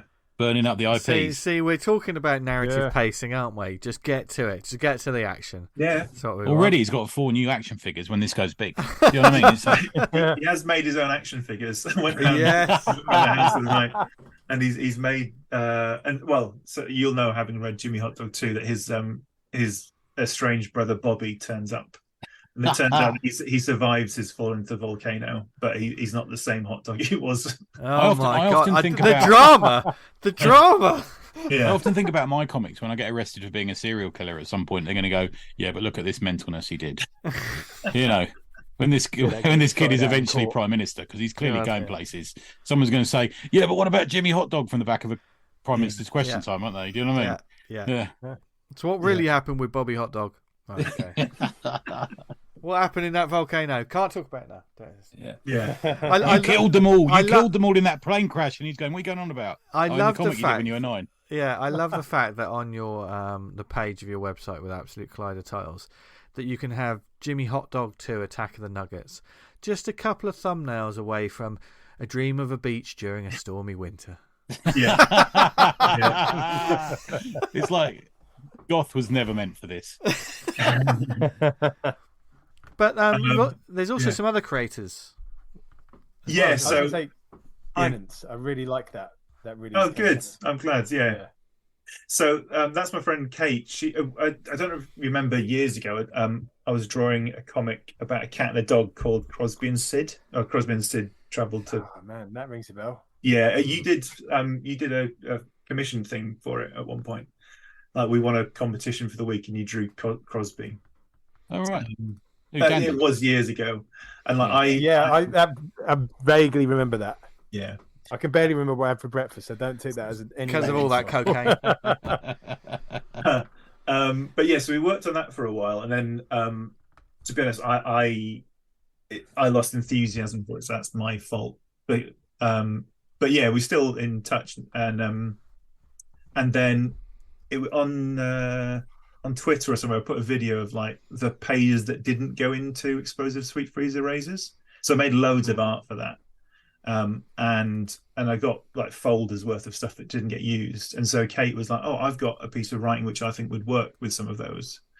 So I sent her over a folder. She said, okay, this is the thing that I've written, and these are the 20 pages I think will work well with it. And then I sort of combined them, and I'm glad. The people who are into it have really got a lot out of it. I think it's a really nice piece. So cool. Yeah. It's about Kate's childhood home, so memories of like just being around her mum and dad. So yeah, it's nice. Yeah, I mean, even though like kind of obviously they're her childhood kind of memories and thoughts and feelings, like it kind of keyed into sort of stuff like, how would I remember my parents and being around like relatives' house, and it's sort of there was this experience, that smell, that occasion. So yeah, it was an interesting piece. I really enjoyed it. Yeah, I'm really glad. Yeah, I like it. What about shedding? So shedding is by an artist called Anastasia Hjorns, who I keep saying Hjorns. I hope that's how you pronounce her name. But I really like her work, and she's sort of been making abstract comics for years now. And I just knew her through Instagram. And then when I don't know if you saw the Uncomics collection, which came out a couple of years ago. She was in that. I sort of suggested that she go for it. And then a couple of her pages were embroidered versions of pages from Petrichor. Oh, wow. So, and I was like, these are amazing. She's such a good artist, but nobody'd sort of like picked up her work and done a lot with it. Like, you know, when you see someone on Instagram who's getting like, I don't know, 10 likes, and you're like, this is so much better than loads of stuff on this. Yeah. So I was like, so I said to Martha, do you mind if I just sort of reach out to Anastasia and offer to do a comic with her or for her? And Martha was like, why are you asking me? I was like, because you're co-director, co-publisher. Jesus Christ, come on, have a care. You read the meeting notes. Yeah. But no, so yeah, I emailed her and said, do you want to, we've got this thing, do you want to do a comic? And yeah, so she basically sent over a PDF of shedding, and then I faffed about, sort of started to cover up a little bit, not very much, and then there it is, and I think it's amazing. So, and she reminds me a little bit of a cross between, I don't know why I think this, but a cross between you and Andy Barron, who does the Comics. There's something, okay. there's more. She's almost like there's a couple of pages I was looking at earlier that almost look like they're a series of orange, it's just me reading into it, probably like orange noses or beaks spread across the page, and it reminded me a bit of the characters that Barron has that just have a sort of beak or a face, or I know what you mean. Yeah, I can see that, and similarly, like Anastasia's line is a lot like broader, more fluid than mine, because I can be a bit scratchy, but she and the way that she creates shapes as well, and then because she uses a different media and stuff, but I really love them.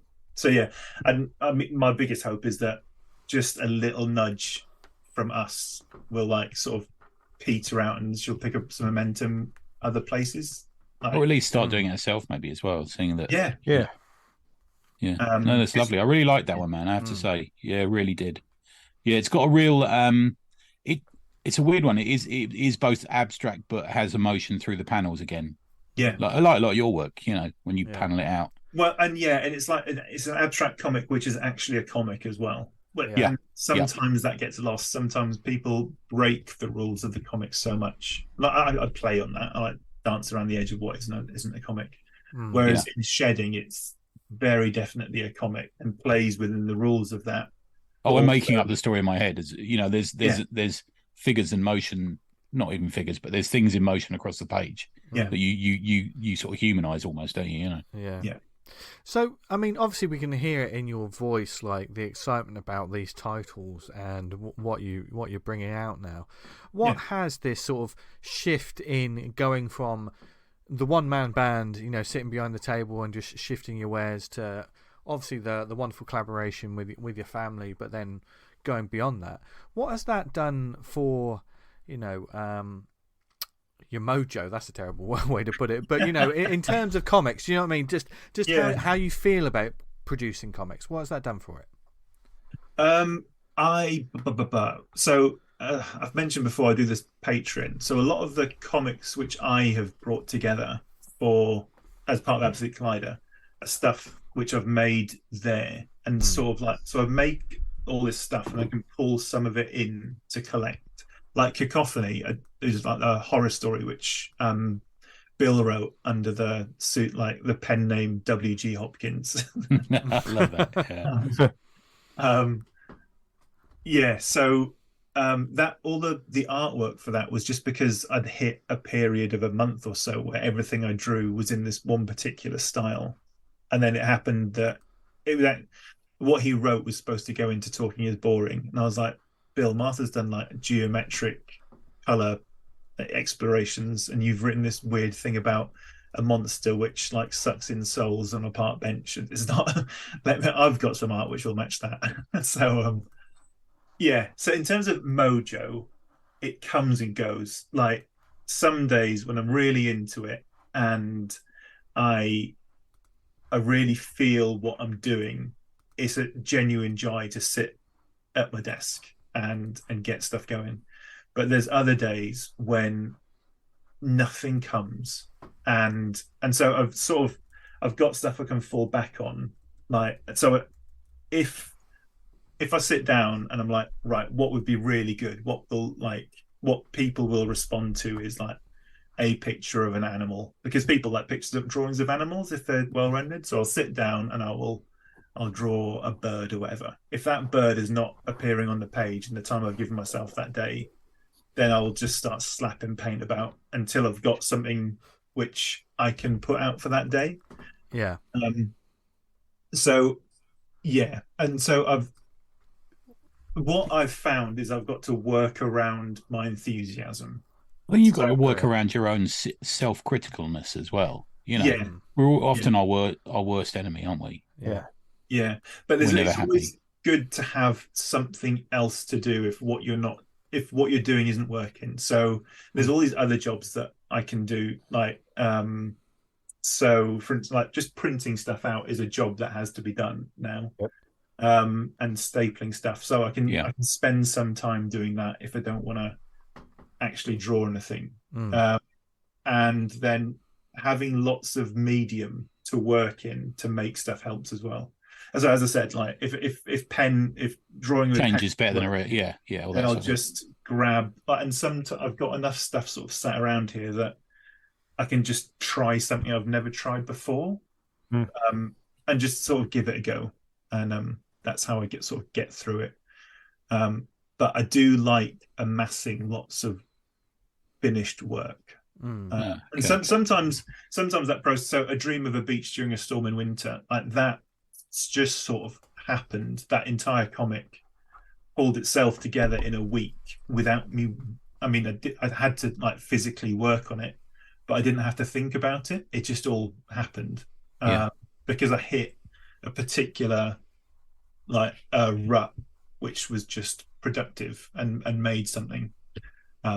For me, the big dopamine hit, you know, it's a funny way to put it, you know, that's what we live off, don't we? The big thrill I get is finishing something. Yeah. It's not getting it printed, it's not selling it, it's finishing it and being happy with it. That's the main thrill that I get from comics. Often by the time it's printed, I'm moved on. Oh yeah. Yeah, I know exactly what you mean. And sometimes I feel bad selling it. So I'm the same. When someone says like, "How much is that?" and you go, "Oh, it's £5," and they go, "Oh yeah, okay." I'm like, "Oh God, I wish I could just like not charge a £5." But then, do you know what I mean? Like, so sometimes I feel a bit weird about that. Well, here's a question for all of us then, really. Yeah. When you're you have to be financially motivated by the sale of a comic, and you know, either you need to pay your print costs back or your table, you need to pay contributors or something. Does it affect your enthusiasm for that thing? Well, the project as it's being worked because on. You're having to make money, you're having to raise money for it. You see what I mean? I think for me,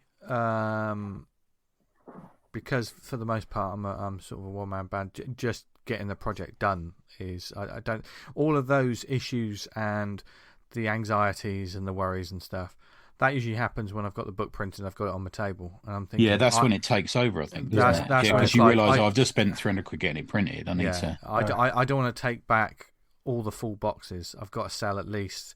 it's usually the printing costs. Because I am, fortunate that I can do stuff that's just me putting it out. It's the costs of getting it to be a physical product. Because a lot of it is my creativity and my time doing it. So I don't think of that in a money's worth. I think of that when the final piece is there, it's then okay. I'm very proud of it, but now that it's here, it's a product, and because it's a product, it needs to sell. It has to pay for itself. Do you step away from it a bit at that point? You think? So to be honest, I don't think I really let go until the print costs are made up. Okay. But do you walk away? Do you step away? Do you see it just as something you got to sell, as opposed to you put your heart and soul into that? No, I still feel, and I think you need to feel something about it in order to sell it. If we're talking about it as a product, because I think if you're just sort of like, here's my book. And if you stop caring about that book once it's become a book, why did you create the book? Well, there's something to be said for the creative process being the result that you needed anyway. But also by the creative process, if you're creating it as a product, if you're doing it just for yourself, you don't need to sell it. Yeah, I agree. If you're choosing to sell it, then still give a damn. I mean, I understand moving on to the next thing and obviously keep the ball rolling, but the thing that's on the table, you've still got to have some sort of passion about it, which makes it difficult. Like when you're trying to sell an issue you did 5 years ago, that's the thing I'm wondering, because you sort of slowly. I mean, very rarely do I go back and read a comic that I did 10 years ago, 20 years ago. Yeah. Sometimes you have to reconnect with the feelings you had when you created that book originally. I think you rather than thinking, I'm trying to flog a dead horse, you got to think, that was a good time doing that. This book's about that. I think sometimes it's advantageous when your books are in such different stories, different genres, different. You're not trying to sell your old horror book. You feel different about each product, though. Surely, do you as well? Yeah, I think so. Yeah. Yeah, and also it's interesting having old stuff which people haven't seen before. Yeah. So like when I was at Winchester last year, I had copies of 683 out, and to me that's just like something I take along in case I manage to sell one, and it doesn't excite me in the same way that it used to. Yeah. But there's people coming up and like, because they were coming in off the street, they weren't into comics, they're like, I've never seen anything like this before, and there's like teenagers showing it to their friends and them all, and like that was amazing. Like, and that's the sort of thing that I hope to get all the time now, and don't. But did you have to sort of reevaluate it a bit in your head when that happens? Yeah. The actual comic, Yeah, and seeing someone react to a comic in a particular way does recontextualize it for me. Yeah. So when people sort of engaged with A Dream of a Beach, it was always in a way that I didn't, which was nice. Yeah. So. I think we've got a lot of sort of like different things going on. I mean, Dan, for you, with Vanguard being like the tentpole thing that you've always got to sell that volume 1, haven't you?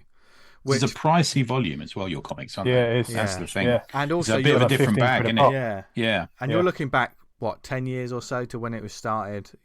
What's it like for you? So what's it like for you selling that? Going back that far. It's a weird one. I hadn't really considered it too much until you started asking me. Is it hard? Is it harder, or because you're still currently making the book, you're still tapped into? No, it's always that when you look back at stuff you've done, and it's not as good as the stuff you do now, you always add in the caveat. Well, it's not as good as what I can do now and stuff, and I always fucking do that, and I don't think I'll ever stop. But it's like that's what I was doing when I was at that still point. Good though, man. Yeah. Oh, cheers. Yeah. But it's kind of like you just kind of, if you're being self-critical, which I imagine a lot of creators and artists are, you're always going to kind of rag on yourself a little bit. Yeah, and it can be your own worst enemy, really, isn't it? Especially with an older work. If you're sort of saying, "Oh, here's the first one," but here's the new one, and it gets a lot better. You don't want to say it. You don't want to be saying no, it not gets when better. you're stuff. Yeah, you got to be like, right, okay, and here's where we are. There's more crazy stuff that happens. Yeah, but I come at it in a slightly different way in regards to as a writer, and I appreciate that you grow as a writer as well as you grow as an artist. But I think writing is slightly different in that you're in different places in your life.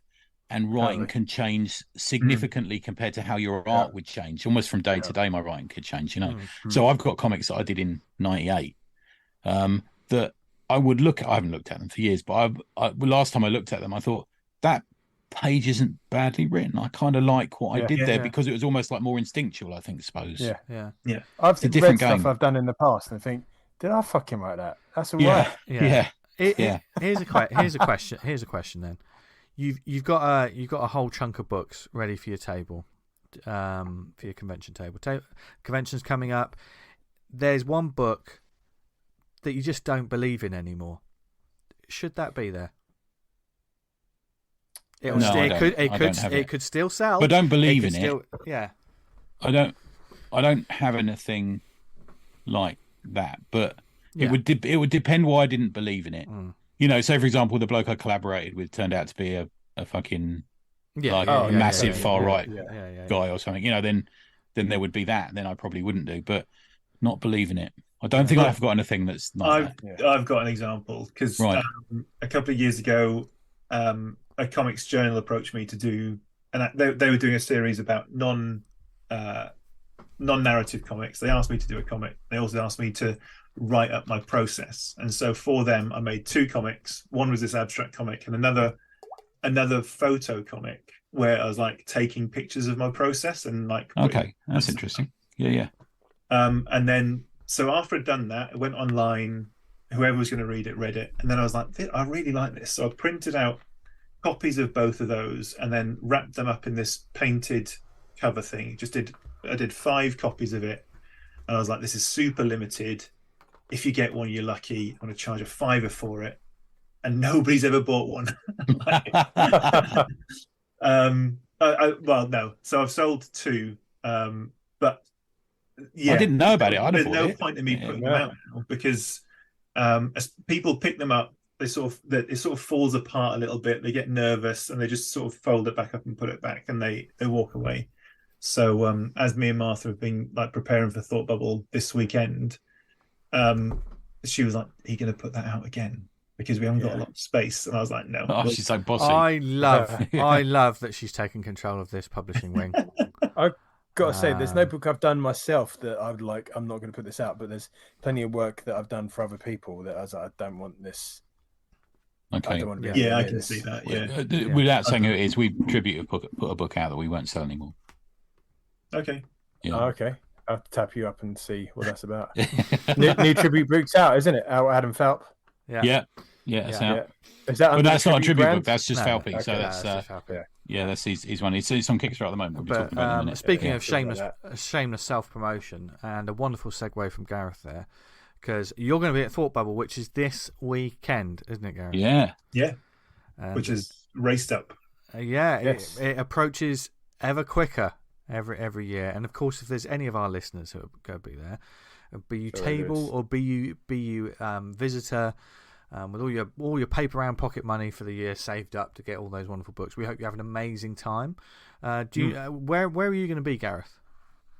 We are in Bubble Boy Hall, which is it's the 3rd hall. They've expanded it out, and we are. Sorry, I'm just getting a piece of paper on it. We're at table F9. And that's where we are. F9 in Bubble Boy Hall. Go there.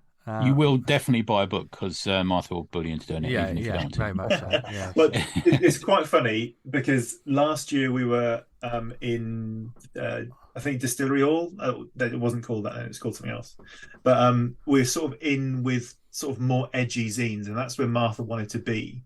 Oh, cool. So we've been moved in sort of the more family-ish zone, which I get because one of us is 11 years old and we do a cute comic about ghosts. You don't want to be next to Tribute Comics, do you? Let's face it. You're 11, Gareth. You're 11 years old. Fucking hell, times have been hard. It's the glasses. I've been working in the mine. It's giving me this voice. But Martha's still like, I I was like, we're going to be next to the guy who draws the Beano. And she's like, yeah, I know, that's a problem. I want to be. I love them actually going like, what is this going to do for our brand? She's already put more thought into it than I've ever put into a convention table. This is amazing. Amazing. I tell you what, Gareth, you stick with her, you'll go far. Yeah. And as many people have said, she's the more talented one. So, yeah. Oh, bless. But of course, and thank you, Gareth, for. I think this is fascinating. We've just scraped the tip of the iceberg. Stuff, man. But where can people obviously find more of the books if they're not going to Thought Bubble or find your work? So once we've got through Thought Bubble, I'll be setting an online store up. But in the meantime, it's gerthink.com or grthink.com / Absolute Collider Press is where you can find out more about us. Nice. I love your logo as well. Oh, the little ghost in the cog. Yeah, that's great. Yeah, there's on the Thought Bubble website, the way the L and the I meet. It's almost a little bit satanic. But anyway. Which means it is. Yeah. But seriously, go and buy all the books from those guys because it's well worth it. And we will always champion your work, Gareth. Defo. And eventually Totes. we'll get the interview that everyone wants, which is an interview with Martha. But that'll happen in the future. Well, talking's boring, so... she's not going to do that. Come on. That could happen. Because she'd have got really mardy and just sort of stopped off after a while. So. Yeah. But Mardy's not used enough, is it? No, there's a name for a comic book for you, Mardy. Mardy and Stomped Off. As we segue to the shout-outs, and of course, Thought Bubble Comic Convention is happening November the 11th and the 12th in Harrogate. We're probably... preaching to the converted for a lot of people listening to this show, but certainly there are some fantastic guests from like Jason Aaron, John Allison, Michael Conrad, Becky Cloonan, Nick Brokenshire, friend of the show. His episode was only a couple of months ago, I think. The Etherington brothers, Kieran Gillan, Sarah Grayley. Go to thoughtbubblefestival.com if you haven't already and make a little shopping list of who you're going to see and who you're going to visit. There is an exhibitor page with a massive list of brilliant indie and small press creators.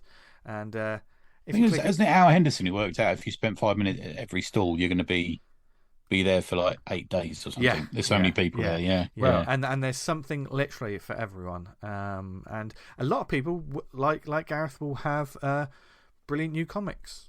Like I just saw today that the Wine and Zine Collective are going to have some new books there. So you should go check them out, and even more. So I'm looking forward to seeing. We've got a bit of a channel on the Slack about Thought Bubble as well. So I'm looking. Thought Bubble Social, it's called. And I'm looking forward to seeing what the Thought Bubble, the halls are going to be like. And when I mean hall, I mean what you actually bought. I love seeing those little pictures. Someone's going to go back to Trotters, have a pint in there. Yeah, getting Trotters. Yeah. Have a pint for us because I couldn't make it this year. It's too far for me. But I'm still thinking about it. See how I get on the day. I might travel up for a day or something. Yeah. Getting a bit of FOMO too. Yeah. But, well, Falpy's there with strangers, and they'll have our books. Oh, there you go. So, yeah. But if you're going to be there, let us know, and we'll put some shout outs on the show about stuff that you discovered there. Because post Thought Bubble is always great because everyone's so high on. I like every convention, but like everyone's high on comics, and that. I thought you went high on co, and I went, oh no, not again. Oh, not again. There's a different high. But certainly, if you discover something that we need to know about, then please get in touch with us, and that includes you, Gareth, because I know you like to pick up some wild and wonderful new titles whenever you're there. Yeah, and we trust you. God help us. Well, I don't trust him. No. Yeah. Wow. How can you trust the judgment of someone who's set up a small press with his 11-year-old daughter and spent most of his time trying to get the fucking printer to work? Like, that's a choice I've made. You should trust me. Listen, mate, and get on your Patreon. I love your Patreon. I look at it every day, and I occasionally even leave a message, which you actually replied to as well, which is cool. Oh, yeah. So that's great, and it's a great way just to see a bit of art every day. I love it. Was it normally about 6 o'clock it lands, isn't it? Something like that. 4 o'clock. 4 o'clock, sorry. 4 o'clock every day. Except for the days where I miss the deadline and have to scramble. But yeah. Nice. Or the days where I pretend that I've misscheduled and it comes out the day after. I'm like, oh no, I must have put the wrong date. There must be something with the clock on my computer. Yeah. But that was the first shout out. Do we have any other shout outs, gents, as we roll on? I've got a few. So, Electric Chair 2 from Falpy. Adam Falp is now on Kickstarter. Adam is definitely proving himself to be one of the world's greatest underground comic creators. And he's really, this is really good, I'll tell you now. And he's working on about 4 things at the moment, including something I wrote for him last week. It's on Kickstarter. Go and get it. It's almost there. It's been going about 4 days. 3 days, I think. Yeah, in fact, it's since Friday night because he launched it while we sat in a cafe. So I know that. You're doing that one, so you can't do that one. Friday night, myself and Falpy caught up with Mike Sadaka from That Comic Smell. It's great seeing him. I went to a Doctor Who talk at the BFI yesterday. Look at me, posh. With Dave and Tim, and proof that we are living in a computer simulation was a guy called Andy Davidson who, if you ever look at our pod email account, we got a mailer from his PR talking about the comic he'd just released. How weird is that? And I go in to meet him. I just knew that my mate David brought along a geezer called Andy, and it turns out to be the same person. He's done a book which is he's responsible in a big part for a book that's reprinting a lot of Tomorrow People. All the old blokes in the room will remember that, restoring it from the Looking magazine. And it looks amazing. I think I'm going to say, is it Martin Feekins bought it? I can't remember who. Somebody bought it on the Slack. There's certainly a conversation about it. I own some Looking magazine original art as well, and you can get it really reasonably. That's good. But this is just beautiful stuff. He's also written books on Blake Seven, Doctor Who, and get this, the Carry On movies. So we talked a lot about Sid James, so I always sit there and got monstrously drunk. And Fisto was drunk. Fisto was discussed as well, which is quite nice. DUIs down to the last few copies. Eamon will have them, or what is left, at Thought Bubble with him. Also a couple of issues of the very rare issue 2. Give him a shout, buy a copy. We're almost sold out at this point. Every copy that he sells at Thought Bubble, the full price will be going to Mind, and we're on the way to 1,000, I think, at the moment. That's I'm right there, lads. Do you think? Yes. I know Matt Bunce has very kindly just auctioned off some artwork on the Slack, so I think we're doing all right. So it's going well. So, and the other thing is, talking of conventions, I got the nod to go to Ongalim with No Brow, so there's going to be I think there's also a few people off the Slack going to it, so it's going to be a bit of an ACP crew at Ongalim, awesome. So that should be good. There you go. They're my ones. Nice, Dan. I've got a Kickstarter, No Brainer, issues 1 to 5, a solo comics anthology from our friend Edison Neo. That's absolutely smashed his target. It's got another 9 days to go when you hear that. I can't recommend backing this enough. Edison's work's absolutely fantastic. Lovely stuff. A bit of nepotism here. We're going to give a shout out to Grim Scary's Tales. It's a horror anthology. Thank you. With Kieran Squires and Damien Edwardson. We was on another podcast today promoting that. It was called the All Things Horror Pod, and I've posted the link on various social media outlets. I managed to get a wife joke in there, so that's good. I texted you while you were on it. Yeah, it popped up while I was recording. I laughed. And we talk about the comic, break it down. You know, it's the guy who does it's called Matt. He's a good lovely guy. Yeah. So, it's from a point of view of horror. He's not like a comics guy, is he? It's like he's just into horror.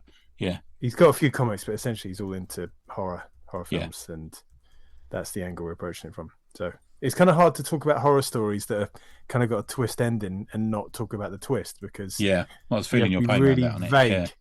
Really vague. And you mentioned the competition winner as well, didn't you? Yes, the competition winner is the Sleep. Is it the Sleep Demon? I can't remember the friggin' name of it now. But I did mention it last week on the show. Yeah. But I've started drawing that already, and he's very pleased to have his comic in there. So everyone was nice about that. I noticed on the emails you were sending them out saying, "Look, you didn't win it, but nicely done and stuff." Everyone's very gracious, weren't they? Yeah. Some people ask for feedback, and if I get time this week, I'll respond. And cool. And say yeah or no. But it's cut quite a lot of work breaking people down to people's scripts. So I'm really time pressed at the moment. But I do my best to try and. It took us long enough to read them all, man. Yeah. Some of them, like as you said, so well done. Others, like, okay. People just hadn't read a comic script before, hadn't they? There's a way of writing it. It's nothing to do with the creative process. Mostly, it's just there's a way of writing a comic script. I mean, if you come up with like a rough pitch for an idea and sort of say, page 1 this happens, page 2 happens, page 3 that happens, but a lot of them were kind of like really overly written. Some of them were just like a short story, weren't they?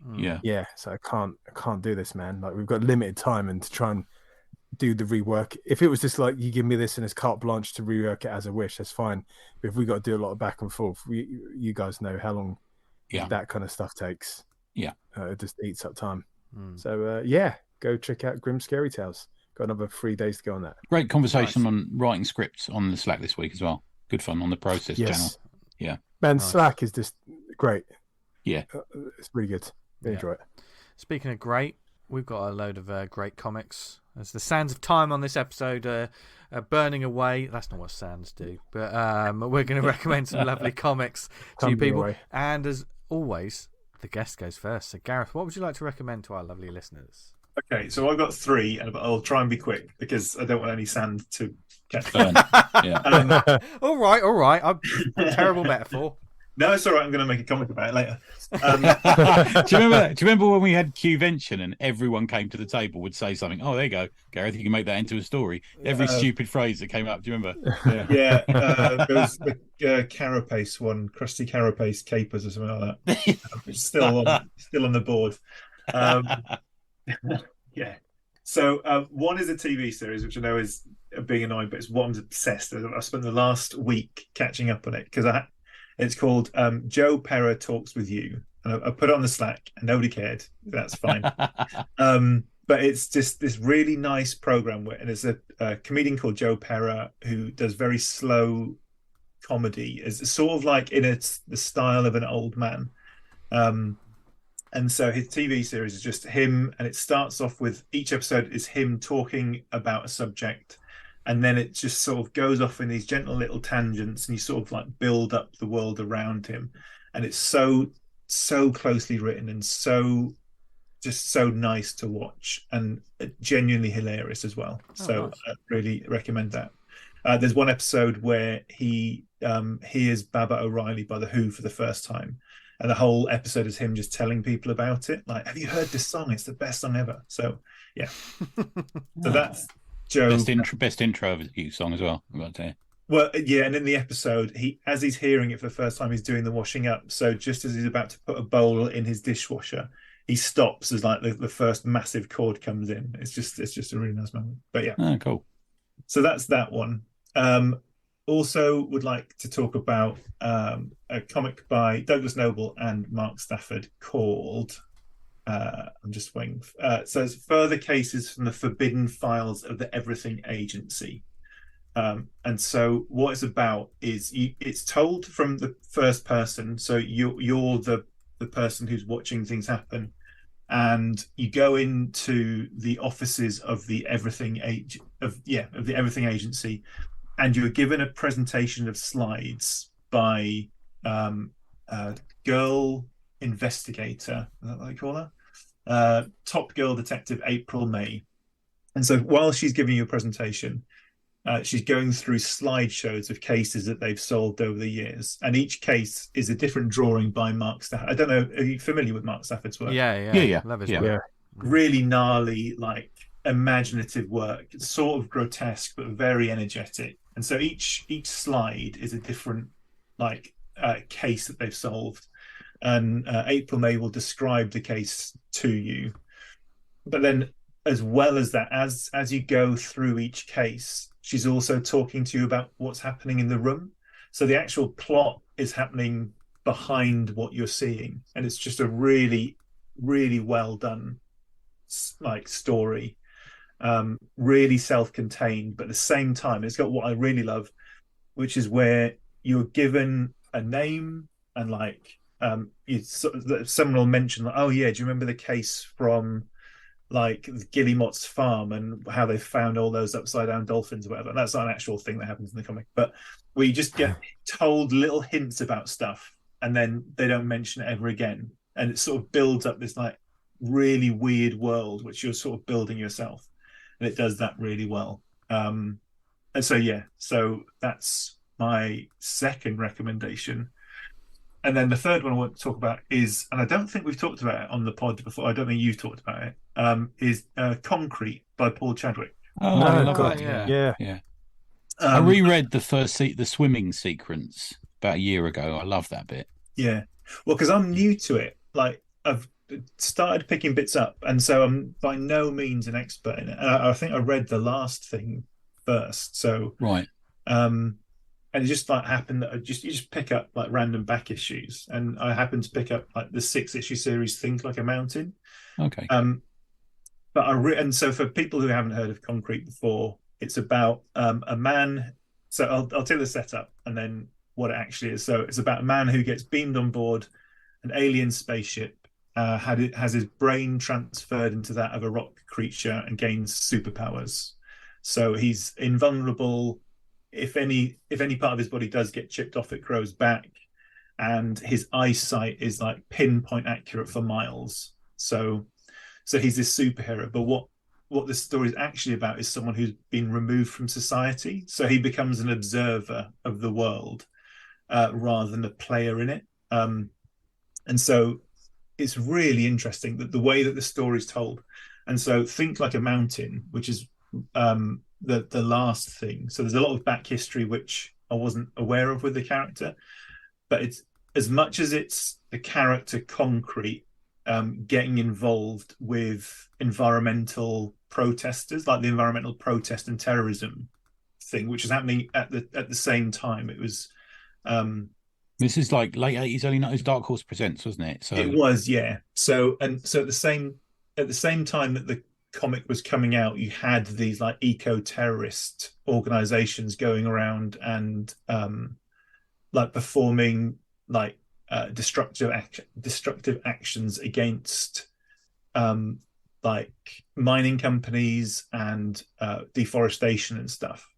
And so Paul Chadwick in the comic, so both through the character of Concrete, who's constantly weighing up whether or not he should get involved and whether or not he agrees with the methods of the people who he's getting involved with. So he agrees to go on a protest and observe that this group, Earth First, as they go about like trying to save forests. And so while he's looking at what's happening around him, there's also Paul Chadwick in the back is also hosting like a discussion in his letters pages from people saying which bits of it they agree with, whether or not he should be telling this in a comic. And it's so interesting and so layered and so well thought out. And at the same time, the art is incredible. It's like so well rendered.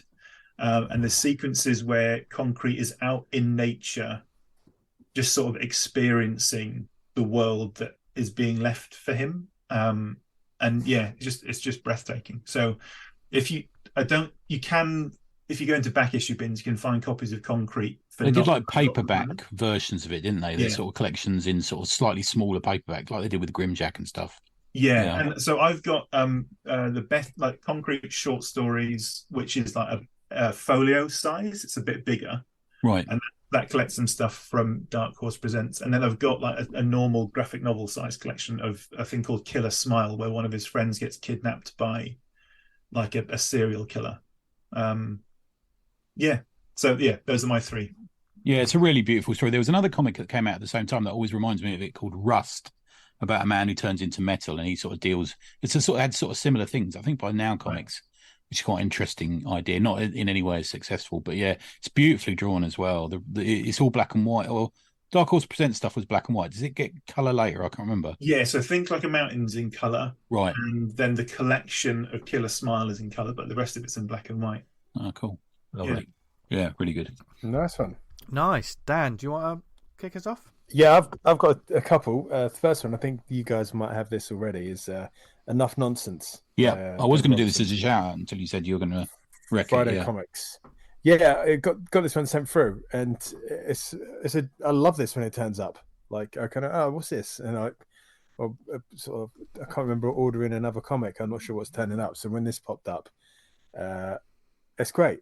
Not everything hits for me, but like a kind of a bunch of stories, some of it really speaks to me, and some of it is like, okay, yeah, I get that, but it's not speaking to me directly. They're like kind of like shower thought comics. Do you think that's fair? Yeah, that's a good shout, actually. Yeah, they're like thoughts or kind of what other word can I use for thoughts? Sort of things you consider or things that pop up in your head as you kind of go through the day or the week. Like a stream of consciousness.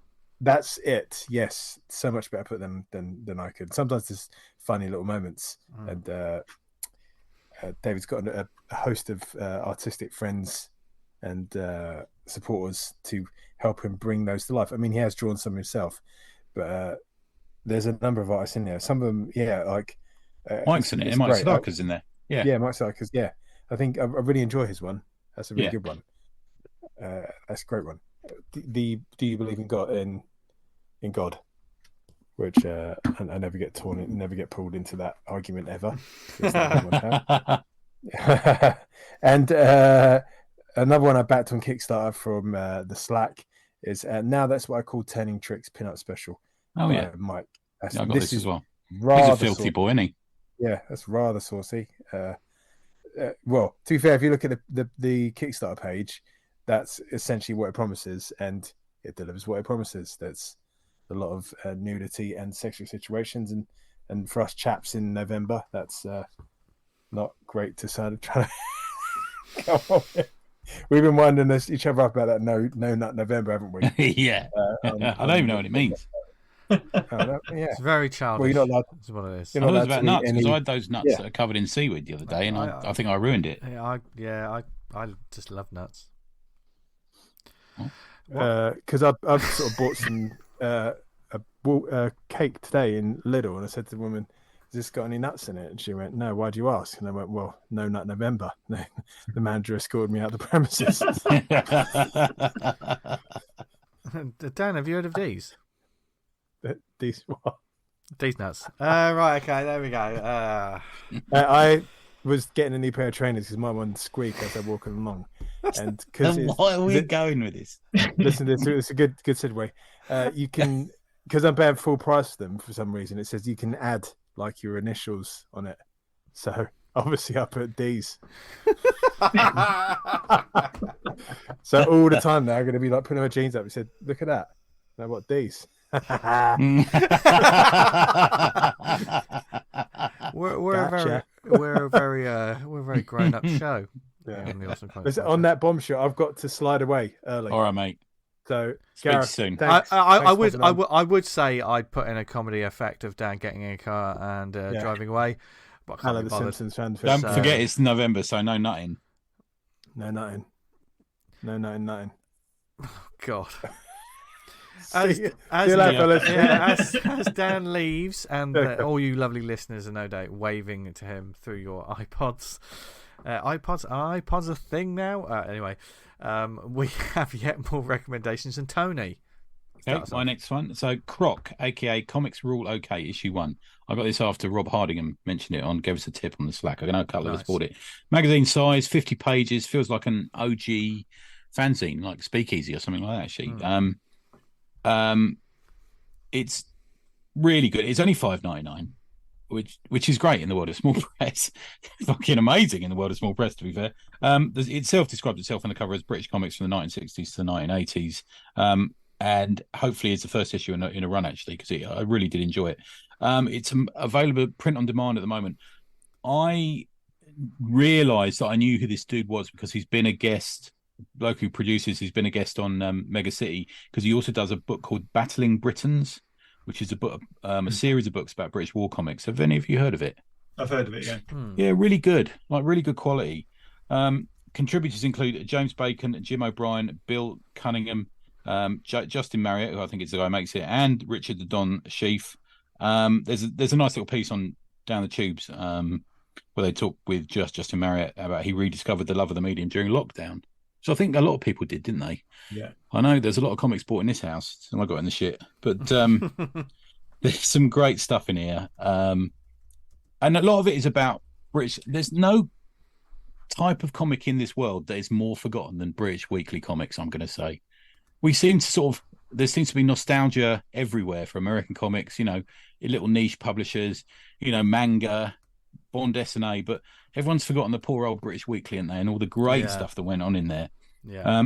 Some of the sort of just briefly some of the highlights. There's a piece on the Black Archer from Tiger from 1966 to 1967. which looks great, and I've never read. Well, I've got some Tiger annuals in the garage. Remember my great annual exhibition? Yeah.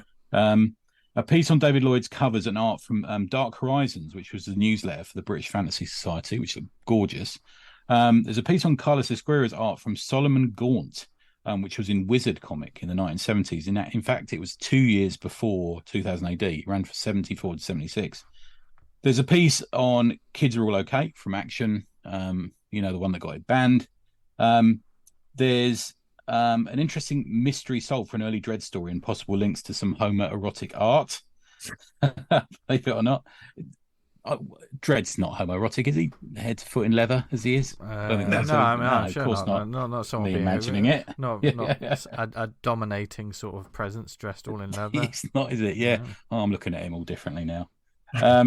There's a great chat with Deskin about the origins of Night Raven, and an interview also with Steve Parkhouse, another dude who is absolutely part of the furniture in British comics.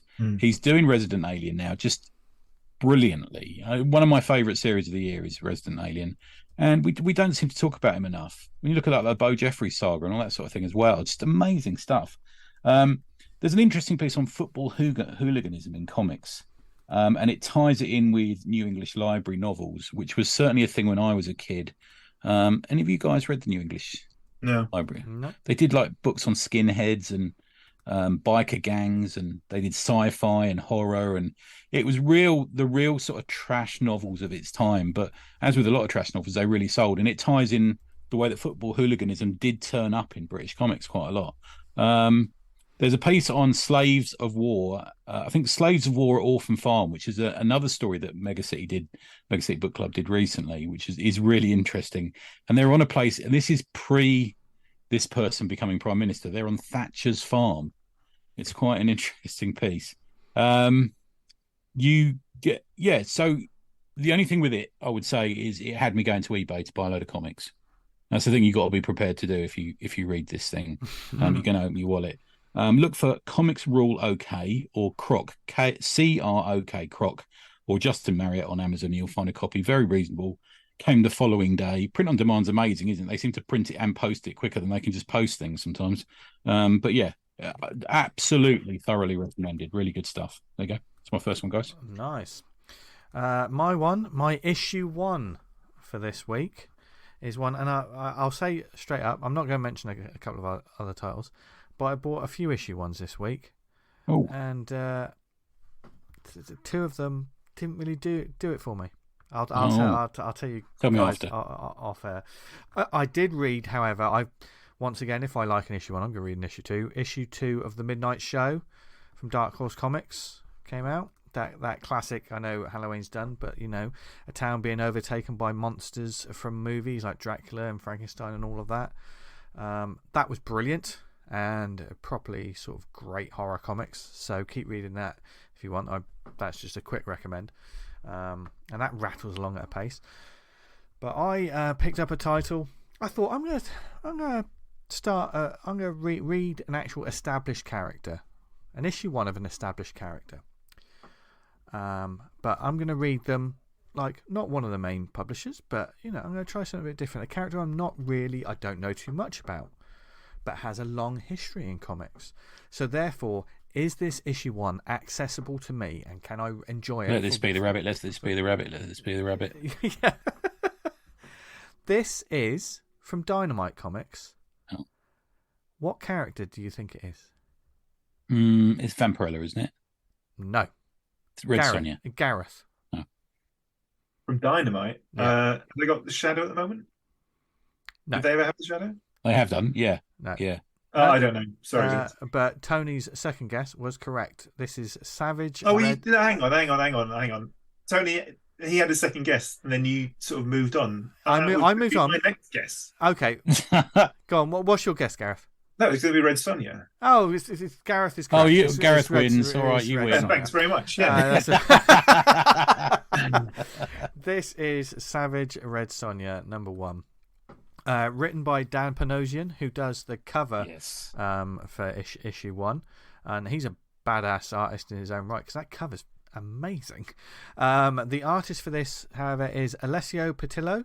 Colorist is Fran Francesco Segala. Letterer is Dave Sharp, and of course you've got the Dynamite editorial team, etc. And there's a gallery in the back with all the covers because they like doing a variant. I also didn't know it's Red Sonja's 50th anniversary this year. Yeah, you probably know that, Tony. You must know. Only of her comics. I presume so. Yeah. Because her stories, very well, she was a completely different character in the books, wasn't she? She was just reimagined. Yeah. So obviously, I knew tangentially of this character. I'm certain I've read her in comics before somewhere, but this is the classic sort of the ultimate female barbarian version. It's like the female Conan kind of story. If you're gonna cut it down to its very basics, isn't it? And the synopsis for this is: prepare yourself for the savagery that only Red Sonja can deliver in this brand new series that harkens back to the classic era of Robert E. Howard's original pulp tales of swords and sorcery.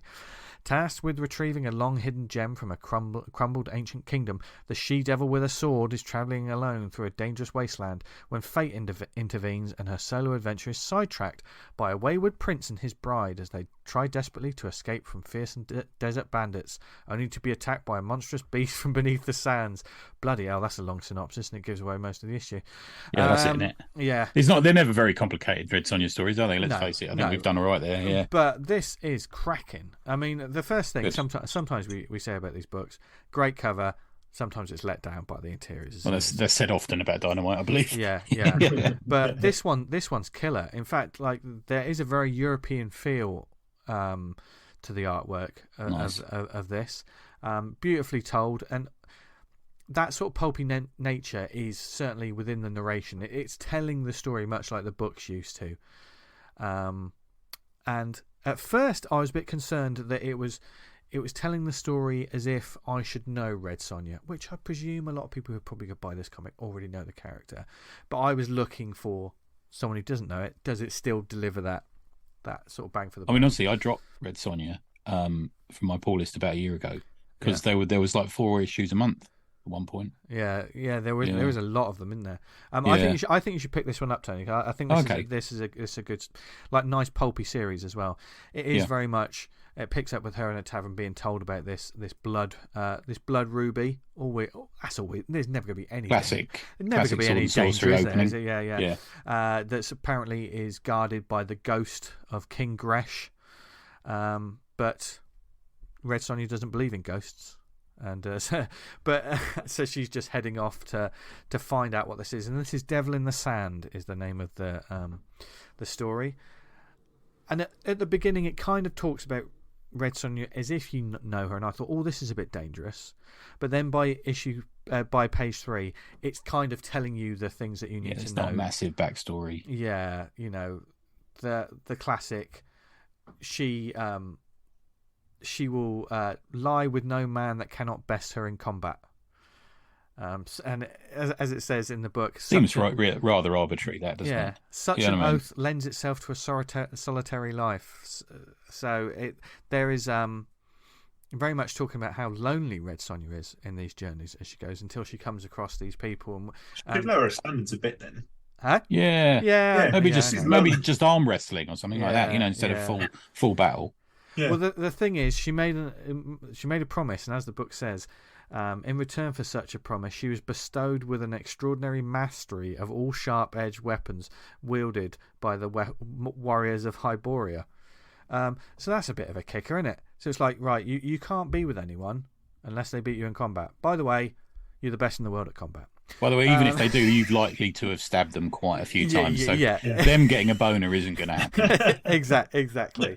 But it like you say, Tony, you just need to know with these sort of, especially with pulpy characters, you just need to be able to sum them up in a quick paragraph, don't you? And then just sort of let's see where the adventure goes. That's what we want, mate. We've got the paragraph, we've got the artwork, which is beautiful. It's not the West Wing, is it? Let's face it. No, exactly.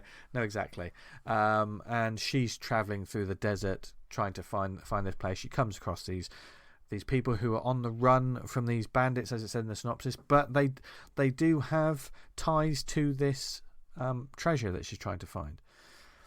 Cue action, and heads do indeed roll. People are skewered, and that's even before a giant beast, like a desert beast, bursts up. It's like an octopus squid from beneath the sand. I tell you what, it really, it's just absolutely sung, this book. I was really, really surprised. So much so that it tells, the action's pretty succinct. The book's so well put together, and by the end of the issue, and they can see the keep just in the distance, you think, oh, it's the classic sort of pulpy cliffhanger.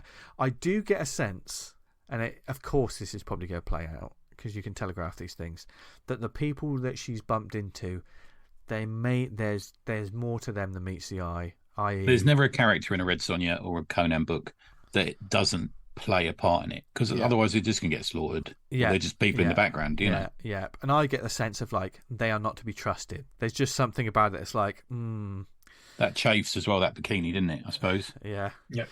And and this book, obviously, I don't say that from experience. Anyone? Oh, I do. Anyone who knows Red Sonja knows that she certainly has that classic sort of pulpy look. She's got a chainmail bikini, and this book actually stays true to that design as well. So it does a lot of that. Let's face it, with Dynamite, that's a big part of the sales. Yeah. So I'm going to keep going with this Savage Red Sonja, because I certainly with this arc anyway. You like a bit of sword and sorcery and all that. Yeah, exactly. You're raiding it now. Exactly, and it's just handled quite well, and sword and sorcery, but in a desert as well. It's a nice sort of setting for this sort of tale. There is, of course, loads of variant covers, of which they can't put her in the snow, can they? Because she got to cover up. No. Well, they have put her in the snow before, haven't they? I know, she had to wear a cloak. They don't like that, the readers of Red Sonja, generally. But all the TNA and all of that aside, this is not a big TNA series. No, I'm joking when I say that. I mean, those days are gone, I think. I mean, the covers certainly are sometimes. The covers certainly go for that. Oh, there's a cosplay cover for that, man. I guarantee it. Yeah, and I certainly think that sometimes a book like this can be overlooked. This sort of story that's being told here that I was enjoying could be overlooked because people think the story is a certain way. I mean, Jimmy Palmiotti and Amanda Conner did the previous series, and it was really good. Yeah. I mean, I think I need to go. Panosian's a beast, man. We love Panosian's work. Yeah, and he knows how to write these characters as well. Really captures the tone of it. So, Savage Red Sonja from Dynamite. I don't think I've picked a Dynamite book. I know you've talked about some Dynamite books quite a few times in the past. Yeah, I'm a fan of their stuff, actually. I like the fact they just tell good adventure stories. Yeah. So I thought, interesting challenge, and it does exactly what it had to do on the tin. For a title that maybe would have rested on its laurels with a character number one, because sometimes they don't do that, don't they? You have to think about it. This could be someone's first ever Red Sonja comic, so you need to. You've both got to preach to the converted and introduce someone at the same time. That's the old Stan Lee theory, isn't it? Yeah, every comic, etc. Yeah. So this is great. High recommendation for me. Cool. Last one for me. Yep. My last one is 2 times. So just think of this as the number 2 and an X. This is from Dark and Golden Books. In fact, it's their 5th release. £6. Good value. Again, today's been a day of value. Black and white. Got dropped off to me by a man we recently mentioned, Douglas Noble, just yesterday. What it is it's a representation of 2 stories from Pete Milligan and Brett Ewins, 2 creators I'm massive fans of, that have long been out of print. Rooney's Lay is a from Magnetic Fields 2, and it's actually from scans of the comic that our buddy Simon Russell sent in. That's cool. I was reading it, didn't know Simon had any connections to this at all. I went, oh, Simon's name's this. And then the second one is In the Penal Colony, that was scanned in from the original art by Rufus Dayglow, who I'm immediately very jealous of. Each story has an introduction from Milligan, and is looking back on his friendship and respect for Ewins, who I think we lost it's like 5 or 6 years ago, I think, at this point. Yeah, it's a while ago now. Yeah. And he talks about how he feels about it now, because it goes back to what we were talking about earlier about looking back on your old work and stuff. There's an interview with Pete in the back about his working relationship and deep friendship with Brett. 8.5 years ago. It looks like at the time wise we lost him. We read a lot of comics, don't we? And I think I'm very guilty of this. I guess you guys maybe are as well. Is rushing through action.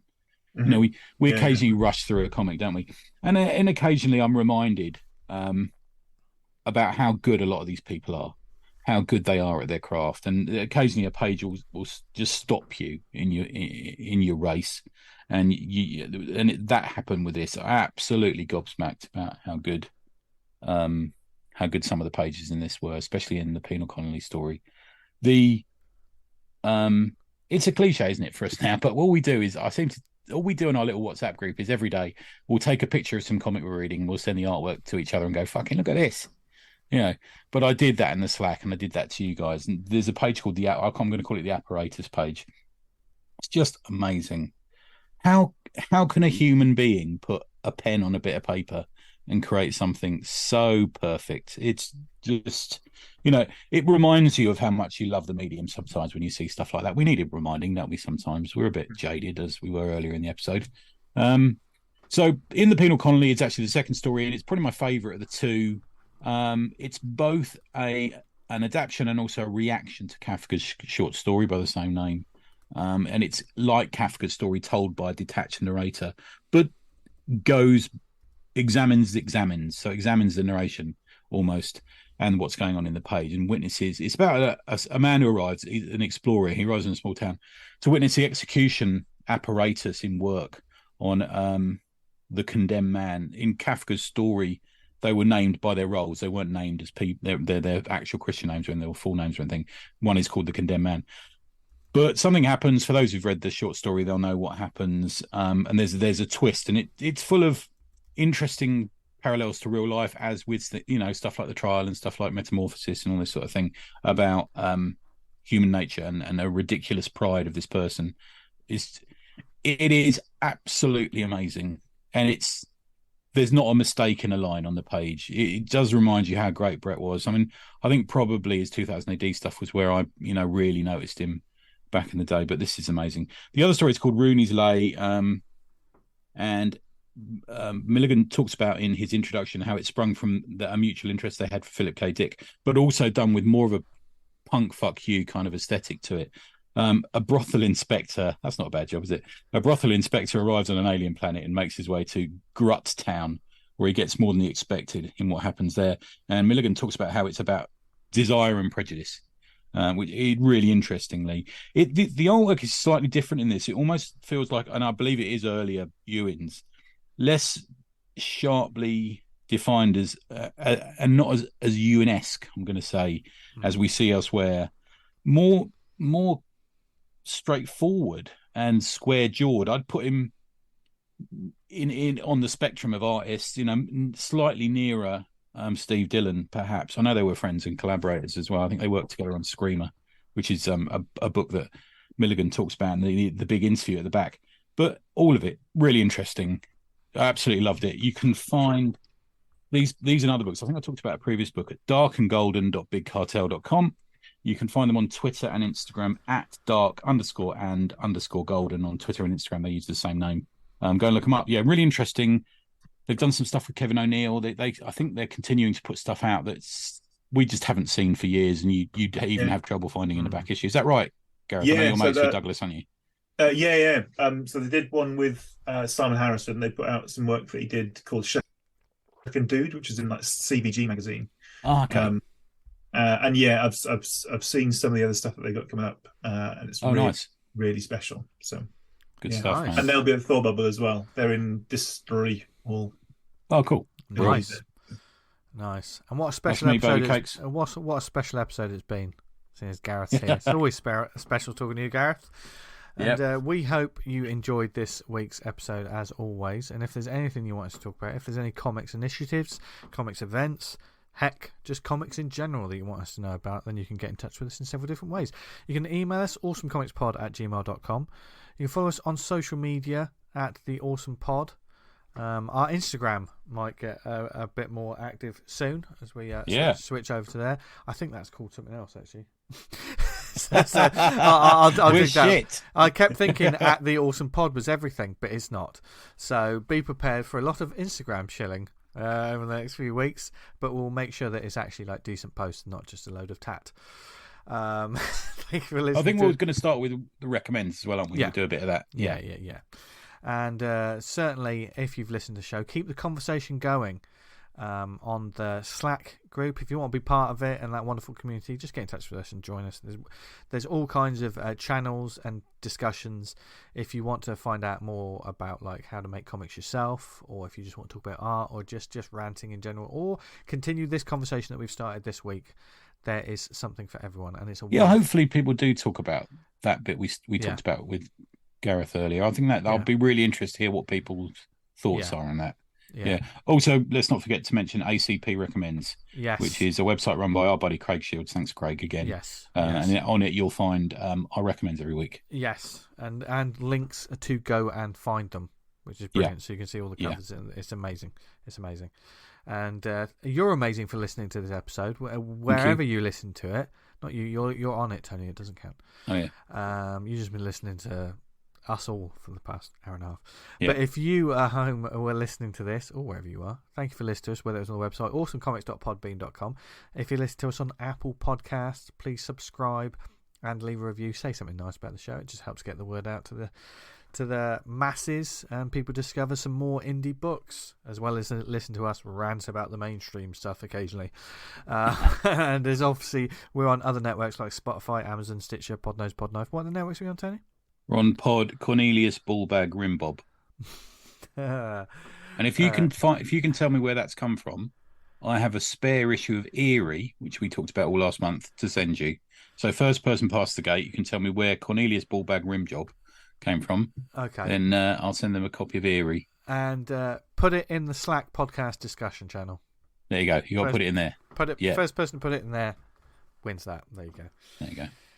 And but speaking of wonderful people online, where can people find us online, etc.? Tony? Neveronanything.com. Wonderful. You can find Dan Butcher at Vanguard Comic and read his comic at vanguardcomic.com. Vanguard.com. Nice. Vanguardcomic.com. Well done. You can find me on social media at Jester Diablo, just ranting or just picture my cats. And where can people find you, Gareth, and your wonderful work again? So everywhere on the internet, I am Gerthink, which is GRTHINK. My website is gerthink.com. My Patreon is patreon.com/Gerthink. Yes. Be on it. Yes, definitely check it out. Thank you again for joining us, Gareth, and we hope you have a brilliant time at Thought Bubble. Yeah, have fun, man. Yeah. Send photographs. Yeah. All right. Just random things. Yeah. Here's a packet for breakfast. Here's a packet of really crisps. Nice bin. Yeah. Here's some Twiglets I had. It's a really nice bin. Morning business. Dear. But enough of this rubbish. See what I did there. Nice. Thanks. You're good at that, Vince. You are good. Thanks. Yeah. Thanks. Skilled. Thank you all for listening to this week's show. Join us next week for more comics chat. And from dearly departed Dan, actually, I sound like he's dead. Gone off to nut. Tony, Gareth, and myself. Did you say he's gone off to nut? Yeah. You not see the WhatsApp? That's what you said. I'm nutting now. No. Do you know what? Because I try to be professional when I'm not going to. You didn't see that because I made it up. Yeah, no. But Dan, I'm ever so sorry for how we've badmouthed and besmirched your good name. Expecting it. Yeah. So from all of us here at ACP Towers, have a brilliant week. Read loads of comics. Make loads of comics. Have a wonderful time at Thought Bubble if you're going or if you're exhibiting. We hope you sell out of everything and just have a brilliant time, even if it's just in those darn toilets. And from Dan, Tony, Gareth, and myself. Read loads of comics, make loads of comics. And what else should they do, guys? Stay awesome. Stay awesome. What was that question? It was a silly call. I anticipate every part of the show apart from that one. He makes you do it. He makes you do it. Yeah. Well, it's a question. And also, the last time I did it exactly right. And everyone's like, boo, you're rubbish. So, yeah. Who said that? Anyone listen? You would think. Me? Oh. Don't so you the tide has turned. Oh, no, I'm wrong. It's because I did it wrong because I thought the joke was to do it wrong. I hadn't realised that Tony and Dan just couldn't get it right. So, and yet you still wanted to throw me under the bus. We both get it right, just at different times. So cherish these moments, listeners, because it's the last time you're going to hear Gareth Hopkins on this show. That's not true. Only joking. See you next week, Gareth. Bye, everyone. Bye. Bye everyone.